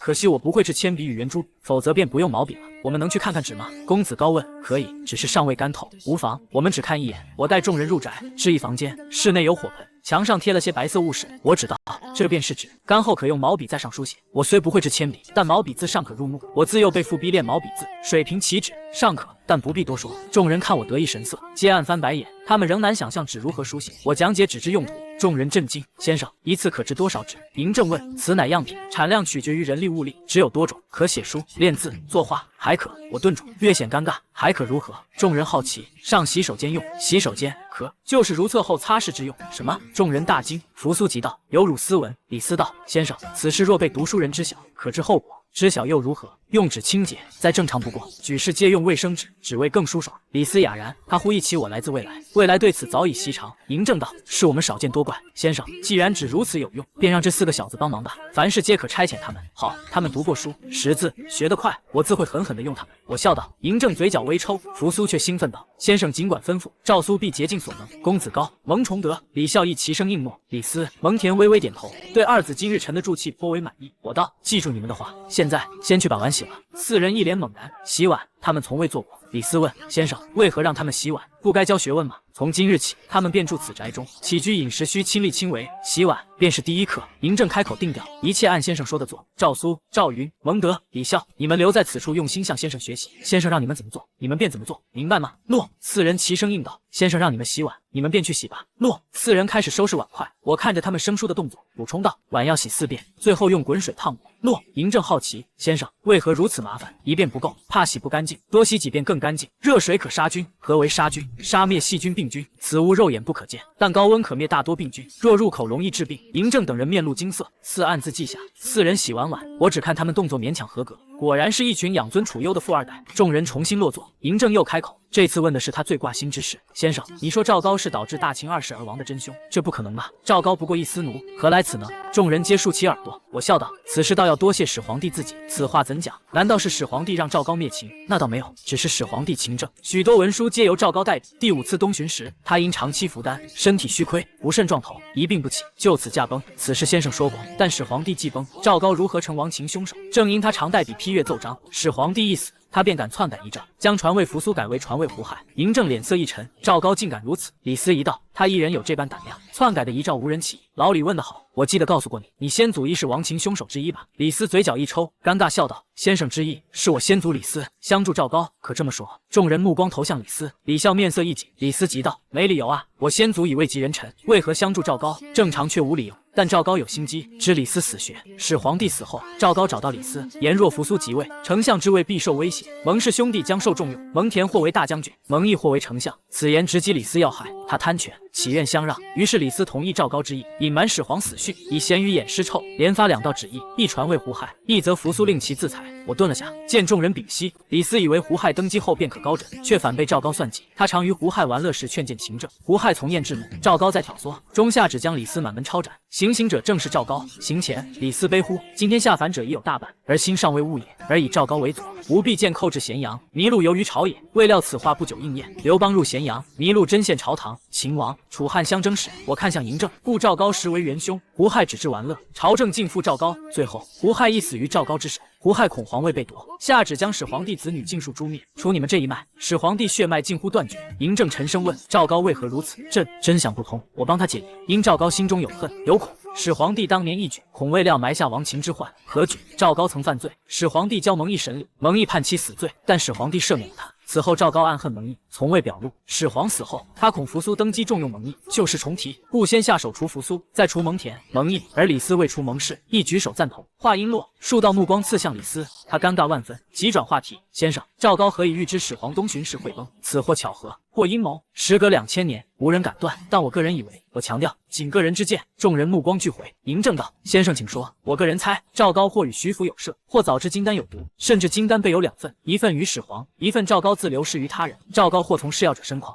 窥知始皇之体，日常接触亦可察其衰变。先生之意，赵高早布此局。嬴政生沉，我耸肩，仅猜测罢了。时隔2000年，总无法亲问赵高了。你不行，嬴政或许行。我瞥见他眼中厉色。嬴政起身，时已不早，我须回咸阳，近期或不来。蒙恬、李斯，你们留此相助先生，你们4个好生向先生学艺，将来为国效力。诺。蒙恬等人应道。李斯道：村长，我送您。嬴政点头。好，先生不必送，知你尚有要事。我道：也好，我还需与村民置砖，便在此别过。就此别过。李斯随嬴政离去，我转向扶苏4人，此处空房余7间，老蒙、老李有房间，余下你们各选1间，自行打扫，余时可来寻我，一同置砖。说罢，我转身往砖场去。身后，蒙崇德低声问：父亲，我们真要亲力亲为？蒙恬沉声：陛下有命，一切依先生所言。又对扶苏道：大公子，恕臣只能遵命。扶苏摆手：蒙将军不必如此，我已知先生之能，小2000年事，能拜他为师，是我之幸。我们便一言选房吧。诺。4人散开扫房，蒙恬立在一旁，目不斜视。村外车辇旁，李斯呼跪地：陛下，罪臣竟成亡秦帮凶，请陛下严惩。嬴政道：朕早知韩非子为你所杀。陛下。李斯骇然：知朕为何不法？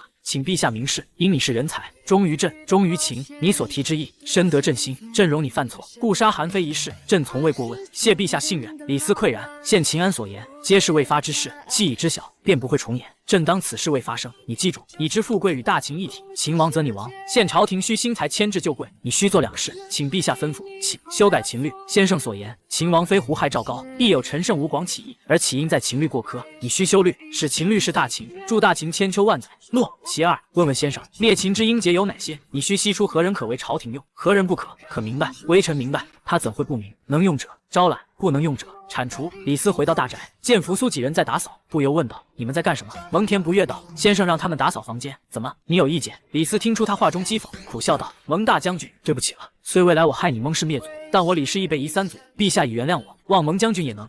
我可不敢怪罪李相。蒙将军，未来之事尚未发生，既已知晓，我们岂会任其重演？如今当务乃赵高与秦二世，你我需将相。”大秦方能强盛，难道将军欲见将相不和，致大秦衰弱？蒙恬冷声道：“难道李相不做些什么，便想让蒙恬原谅？我已道歉，还不够。赵高灭你全族，你能原谅赵高？这不同。赵高乃亡秦元凶，纵我原谅，陛下也不会。那你原谅否？不原谅。既如此，如何让我原谅李相？我害将军却非元凶，至多算为阻止之帮凶，且我一心为大秦，终落得灭族，这还不够换将军原谅？”蒙恬沉默片刻，那你李斯欠蒙恬一个人情，可以？蒙恬这才露笑。好，李相，现不知秦二世是哪位公子，是否该问先生？其实不问他也能猜到，莫乱猜。若让公子们知晓，非好事。那问先生，不，此事需让陛下知晓。我等且等吧。蒙恬点头，李相所言极是，先完成先生吩咐再说。正是，我需寻人制纸笔，我有预感，纸笔将改变大秦文人之事。那李相应速建纸笔作坊，我已在军中推广先生炼铁术，现万人用上铁剑。多亏先生让你负责打铁房，我不多言，先去安排材料。李斯说完便去。扶苏他们打扫完，随蒙恬来找我，一同制砖。他们虽觉莫名，却仍动手。另一边，嬴政回宫后，心中始终萦绕赵高之事，为何他成亡秦元凶，自己待他不保？秦安言徐福与赵高或合谋毒害自己，徐福已出海，无从对质，直接问赵高更不现实，他绝不会认。来人，让赵高来见朕。诺。不久，赵高至，奴才见过陛下。陛下万安。嬴政点头，朕叫你来，想问胡亥功课。回陛下，18公子每日苦学至深夜，尤其得知陛下让大公子与公子高拜其人为师后，更刻苦了，是吗？嬴政死死盯着他。赵高心慌，陛下莫非疑我？陛下若疑，奴才这便请18公子来。不必，朕与你同去。朕许久未见胡亥，慎念。嬴政笑道：诺。赵高面不改色，心中已大汗。若胡亥正玩乐，被陛下见，必受责罚，于他二人皆不利。他使个眼色，一旁太监微微点头，旋即先出宫报信。胡亥府中，他正与宫女投壶，咚，又中了。公子好厉害。胡亥大笑，说得好，赏都有赏。管家领太监即至，参见公子。胡亥持剑问：你是谁？小人奉中车府令赵大人命来告公子，陛下正来府上。什么？父皇来了，快收东西，备文案。胡亥惊慌失措，奔往书房，宫女们慌忙收拾，一支箭遗落在地。报信太监速回宫。胡亥坐于书桌前，神色肃穆，执竹简细读。嬴政至府门下车，侍卫跪迎，起来吧。赵高低声道：陛下，奴才去请胡亥公子来迎。嬴政意味深长看他，不必，传令，朕至此，任何人不得喧哗，更不准通知胡亥。诺。赵高应道，心中忐忑，陛下眼神何意？莫非疑我？不，我计划天衣无缝，定是多心。嬴政心中冷笑，径直入府，闻胡亥在书房读书，便至门外，见胡亥认真模样，道：不错，赵高，你教得很好。赵高激动道：奴才该做的。心中却松，好在派人通知了。嬴政看了一会儿，见胡亥依旧专注，心生疑惑，转身欲离。出府路上，他见院中遗落投壶剑矢，拾起细看。赵高见状大怒：胡亥这蠢货，我努力白费了。嬴政望向书房，沉默片刻道：回宫，明日让胡亥来见朕。赵高，你留下，不必陪朕回宫。诺。赵高不解，此非胡亥玩乐之政，陛下何不质问？嬴政未理他，持剑离去。赵高气急败坏至胡亥面前：我的好公子，你方才是否在投壶？胡亥不答反问：父皇呢？你不是派人知会我父皇来了，为何不见？陛下走了。赵高没好气道：你方才是不是玩投壶了？你怎知？胡亥闻嬴政已走，顿复慵懒，扔竹简于桌，躺倒在地。对了，父皇为何没进来看我？赵高见他这般，气不打一处来，沉声道：公子，我早告诉你，近日莫止不玩，要好好用功，如此才能向陛下开口去见待其人。可你非但玩，还让陛下抓了把柄。什么？胡亥大惊，我被父皇抓了何把柄？难道父皇见我在投壶？非也，陛下在院中见投壶剑矢，便离开了，让你明日去见他。怎么办？我该怎么办？胡亥慌张起来。赵高冷哼：现在知道急了，为何总不听我？胡亥起身抓住赵高手腕：赵高，你想办法，你可是我老师，我若受责罚，你也难辞其咎。赵高心中怨愤，嘴上却道：公子放心，还有机会，但看公子今日能否努力。明日陛下必考教学问，若陛下满意，投壶之事便可结果。好，我努力。胡亥道：可我一见竹简便犯困，如何努力？赵高心中气急，呼噜残忍笑意：无妨，悬梁刺股，公子应听过，你何意？难道正是？除非公子不想登皇位，永远被大公子比下去。不行，我绝不比扶苏差，我要登皇位。来人，本公子要悬梁刺股。胡亥沉声道：“他自认不比扶苏笨，父皇更疼自己，每次出游只带他。下人备来绳子与针。”胡亥见之，浑身一抖，后退撞上赵高。赵高强忍怒火。公子莫怕，只要你不睡，认真学，便用不上。他使眼色，下人将绳子绕梁。公子已备好。赵高道：“公子明日成败在此一夜，请上座。”赵高，我们商量，可否不悬梁刺股？胡亥谄媚笑问。赵高冷笑：“公子若愿被大公子比下去，我现便撤了绳子与针，立刻离开。不，我绝不能比扶苏差。”胡亥怒道：“走至座位，来吧。”诺。下人用绳系住胡亥头发，将针交与赵高，唯赵高敢对胡亥动手。赵高接针，令二人退下。公子现拿起竹简，好好看。好。胡亥执简细读，赵高满意，却未料仅过3分钟，胡亥双眼打架，身子晃荡，他一低头，发绳扯痛，瞬间清醒。公子，你睡着了。赵高的声音让胡亥瞬间清醒过来，旋即尴尬的笑道：“我醒了，我醒了，那就请公子继续看卷宗吧。”赵高不冷不热的说道。胡亥不再言语，继续看卷宗。然而几分钟后，再次昏昏欲睡，一低头，头皮再次传入疼痛之感，又再次清醒。整个晚上几乎都是先看卷宗，然后昏昏欲睡，因悬梁而导致头皮剧痛，因此清醒，继续看卷宗，周而复始，最后让胡亥练就了可以不低头而睡着了。赵高将一切都看在眼里，最后恨铁不成钢的拿出一根针，狠狠地刺入胡亥的屁股。胡亥因为屁股的剧痛而发出了惨叫声。赵高，你干什么？胡亥顿时清醒过来，大声质问赵高。赵高不紧不慢地说道：“大公子，你又睡着了。”胡亥刚想要发怒，却被赵高的话给压了下去。公子打算放弃皇位了？不，本公子是不会放弃皇位的。你来吧，只要我睡着了，你用针刺我。公子果然有魄力，微臣一定会帮助公子的。赵高说道。后来我听说，那一夜赵高用针刺醒胡亥多次，直到让他休息了2个时辰。第二天一大早，胡亥揉着屁股和赵高一起进宫，两人见到了嬴政。奴才参见毕，儿臣参见父皇。嬴政拿着竹简看了他们一眼，缓缓说道：“你们来的正好，朕刚刚在看廷尉送来的案卷。胡亥，你拿去看一看。”诺。胡亥恭敬地拿过竹简便看了起来。不一会儿，胡亥将所有的东西都送到了嬴政的桌子上。父皇，廷尉处理得很对，弟杀兄理应执行，气势执行。嬴政颔首道：“杀兄弟姐妹者，气势腰斩。胡亥，你可有想过杀兄杀姐？”胡亥直接跪了下来道：“父皇，您吓到臣了。”嬴政笑道：“你什么时候胆子这么小了？起来吧。”谢父皇。胡亥站了起来。赵高眼神闪烁，心中猜疑，陛下为何突然说胡亥会杀兄杀姐？赵高。嬴政叫了一声，见到赵高没有理会自己，微微皱眉，有些不悦的再喊看一卷。赵高。赵高回过神来道：“陛下，您叫奴才。”嬴政不悦道：“怎么，在朕面前你也敢走神了？”赵高惶恐的下跪道：“不敢，奴才不敢。”谅你也不敢。嬴政沉声道：“行了，起来吧。朕今日叫你们来，是有件事要告诉你们。陛下有何要事吩咐？”赵高问道：“父皇，您说要儿臣去干什么？”胡亥也来了兴趣。嬴政笑道：“朕本来打算东巡时，让胡亥你跟着一起去的，但是现在朕打算暂时不东巡了，而是安心养病。你们的任务就是帮助朕寻找天下名医，为朕看病。父皇，您的身体一向好好的，怎么会有病呢？徐福他不是帮您炼制了很多丹药，儿臣更是听说父皇已经派遣徐福前去海外仙山寻找长生不老药，相信不久之后父皇就能长生不老了。”胡亥没心没肺地说道。嬴政白了他一眼，心中只觉讽刺。胡亥以后不要说什么长生不老之事，徐福还在的时候，朕觉得此事可行。现在徐福去海外寻找仙药，朕反而觉得世上没有什么长生不老药。赵高传令下去，今后任何人都不允许提长生不老之事。嬴政沉声说道。赵高应道：“诺，陛下。万一徐福回来了，该如何？”如果他回来了，当然是通报朕，只是朕怕他回不来了。嬴政说道。赵高心中一紧，陛下难道知道了？父皇。胡亥开口道：“既然你打算取消是东巡，为何不跟李斯他们说？跟儿臣说有什么用？儿臣又不在朝堂上，也不管这些。”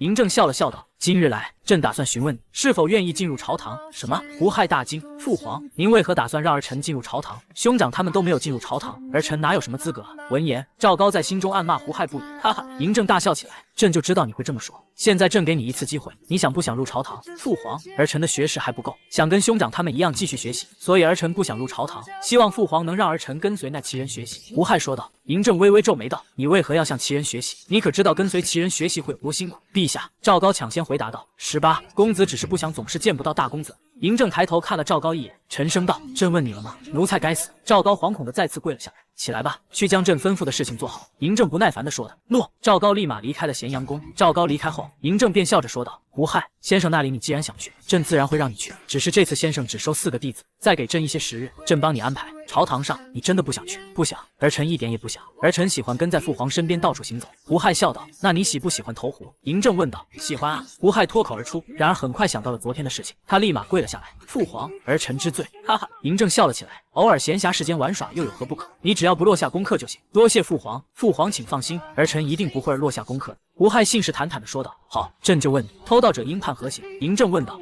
胡亥愣住了，他昨晚看的都是刑罚比较重的一些卷宗，没有想到父皇不按套路出牌。嬴政神色一愣，怒道：“如此简单的题目你都不知道，这让朕如何相信你的话？”父皇息怒，儿臣真的很努力，只是父皇的问题让儿臣从来没有看过。赵高一直让我看那些腰斩、弃市等刑罚的卷宗，还请父皇明察。胡亥立马解释，并且将责任全部推给了赵高。嬴政的脸色稍微缓和了一点，缓缓说道：“那你告诉朕，赵高还教了你什么？”回禀父皇，赵高教了儿臣很多，尤其是悬梁刺股，其他人都不敢对儿臣用针，只有赵高敢。儿臣在赵高的教导下，不能说全部学会，但是儿臣能学会的都学会了。如果父皇不相信儿臣，儿臣现在就可以给您看儿臣的屁股，现在伤口都还没有好呢。胡亥说完就要脱裤子给嬴政看屁股上的伤口，嬴政没有骂他，看到伤口后还有一点心痛，顿时怒道：“赵高好大的胆子！”竟敢动手对主子出手！来人，将赵高给朕叫回来！诺！立马有黑龙卫急匆匆地跑出宫去找赵高了。胡亥立马说道：“父皇，这是儿臣自愿的，跟赵高没有任何关系，儿臣只是想做到父皇心中满意的样子。”嬴政欣慰地点了点头道：“你有这心，朕很满意，但是朕还是要找赵高。朕很想询问赵高，为何连偷盗这样简单的刑罚你都不会？”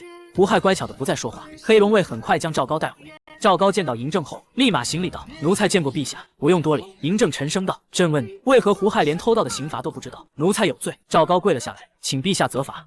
朕要治你的罪。当年蒙毅要杀你的时候，朕就不会救你。多谢陛下开恩。赵高欣喜地说道。嬴政沉声道：“你回答朕的话。因为18，公子身为公子，偷盗这样的小事，臣认为自然有人会去管，不需要公子亲自管理。只有那些大案子，关乎人命的案子，才需要公子负责。所以奴才一开始就教导公子看大案子的卷宗，还请陛下明鉴。”赵高开口解释道：“这是何道理？算了，从今天起，胡亥也不用你教了，你就安心的伺候在朕身边吧。胡亥，朕再给你找个老师。右丞相冯去疾，年纪虽然有些老迈，但是他对朝堂之事非常有经验，你好好的跟他学习。朕会让冯去疾每日下朝后就去你府上，教你朝堂之事。”嬴政说道。胡亥脸色一变，却只能拱手道：“诺，行了，你下去吧。朕吩咐你的事情不要忘了。”诺，儿臣告退。胡亥幽怨地离开了皇宫。赵高，你知道朕为何不让你教导胡亥吗？嬴政突然问道。陛下恕罪，一切都是微臣的错，是微臣没有教导好公子。赵高再次认错。嬴政摇了摇头道，并不是，而是其人给朕说大秦会20而亡。大胆，那其人简直是胡说八道。陛下，这样诅咒大秦之人，应该处以极刑才是。赵高顿时义愤填膺地说道。嬴政摆手道，不可，这个奇人非常有本事，就连徐福是骗子都能知道。什么？赵高大惊。陛下，您说徐福是骗子？他不是出海为陛下求取长生不老药了吗？那是假的。朕总不能告诉天下人，朕被徐福这个江湖术士给欺骗了，而且骗了那么久，朕的名声还要不要了？嬴政说道。那万一徐福真的能为陛下求取长生不老药？赵高问道。嬴政摆手道，他亲口承认了，朕亲耳听到的，所以不可能有假。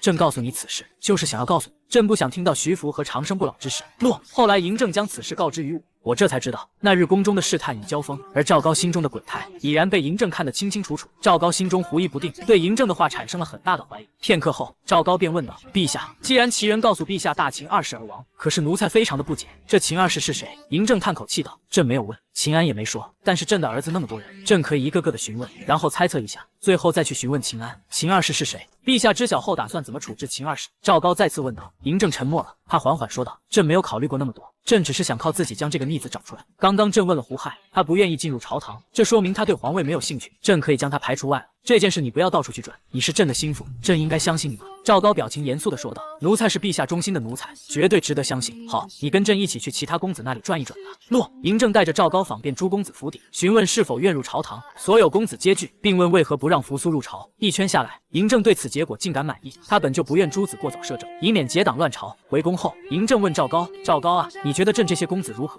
回禀陛下，各公子都是人中龙凤，谦虚有礼。哈哈哈，你啊，你就是喜欢说些朕爱听的话。嬴政笑道：“陛下，奴才说的都是大实话，并未有任何虚言。”赵高笑眯眯地说道：“章邯此事归来复命，微臣参见陛下。”嬴政看着章邯道：“回来了就好，人怎么样了？”回禀陛下，徐福全族都已经喂鱼了。章邯说道。赵高浑身一颤，嬴政满意的说道：“很好，先生说秦20会导致大秦灭亡，朕希望能找到这个秦20，所以你将会和赵高一起秘密调查这秦20。陛下这不妥吧？”章邯说道：“如让公子们知道了此事，恐怕会引起们公子们的不满。臣愿意替陛下去向先生询问秦20之事。”嬴政想了想，看向了赵高，沉默片刻后道：“也好，朕和你一同前去询问。”诺。章邯应了。赵高跟着说道：“陛下，奴才能不能也跟着陛下一同前往？”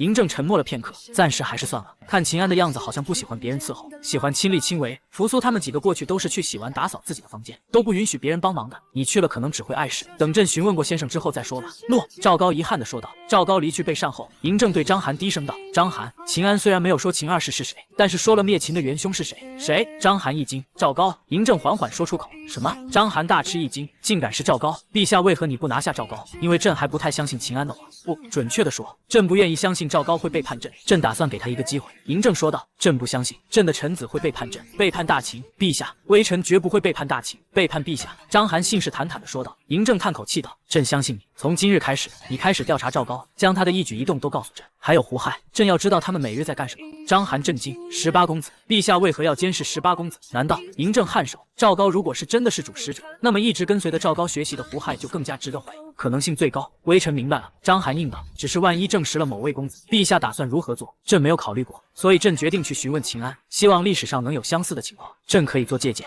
嬴政说道。张邯领命暗中布置监视。另一边，嬴政召来了右丞相冯去疾参见陛下。嬴政摆了摆手道：“冯去疾，朕打算让你教导胡亥。”冯去疾一愣：“微臣愿意，只是微臣非常好奇，陛下为何突然之间要让微臣教18公子？18公子不是一向有赵大人教的吗？”赵高说道。冯香说笑了：“下官哪能跟冯香相比？”嬴政说道：“你不用想那么多，该你知道的时候自然会知道。从今日开始，朕就将胡亥交给你管理，教好了，朕算你大功一件；教不好，朕会治你的罪。”诺。冯去疾应了。赵高与冯去疾一同离宫。冯去疾好奇问道：“赵大人，你跟我说实话，为何陛下突然之间让我去叫胡亥公子？”赵高脸上堆笑，轻声道：“其实是陛下想要让胡亥公子进入朝堂。冯香也知道我是陛下的私奴，教不了朝堂之事，陛下才将胡亥公子交给冯香。而且还有更重要的一件事。”赵高左右查看后，低声道：“这件事我们等到了胡亥公子府上再说。”他们不知张邯安排的黑龙卫已悄然尾随，二人来到胡亥府上，还未近前，便闻嬉戏打闹之声。此时胡亥公子不选择读书用功，为何还在打闹嬉戏？赵大人，难道你平常都是这么教的吗？冯去疾沉声道。赵高脸上谄媚笑容不变：“冯香，你误会了，公子喜欢白天玩耍，夜晚读书。夜晚读书。”冯去疾有些不信：“是的，公子夜晚怕睡着，还专门准备了悬梁刺股的工具，就在书房里。冯香，我们进去看看吧，还是请胡亥公子一起去吧。”两人来到胡亥嬉戏之处，只见胡亥蒙眼裸身，正与身着亵衣的宫女追逐玩闹，不堪入目。冯去疾当即闭目，怒不可遏。赵高抢先道：“公子，冯香来了。”胡亥停止玩闹，摘下丝巾，对冯去疾一脸怒色，浑然不在意。“冯香来了，以后本公子的学业就拜托冯香了。”冯去疾沉声道：“胡亥公子请放心，微臣一定会竭尽所能的帮助公子，这一切都被暗处的眼睛记录下来，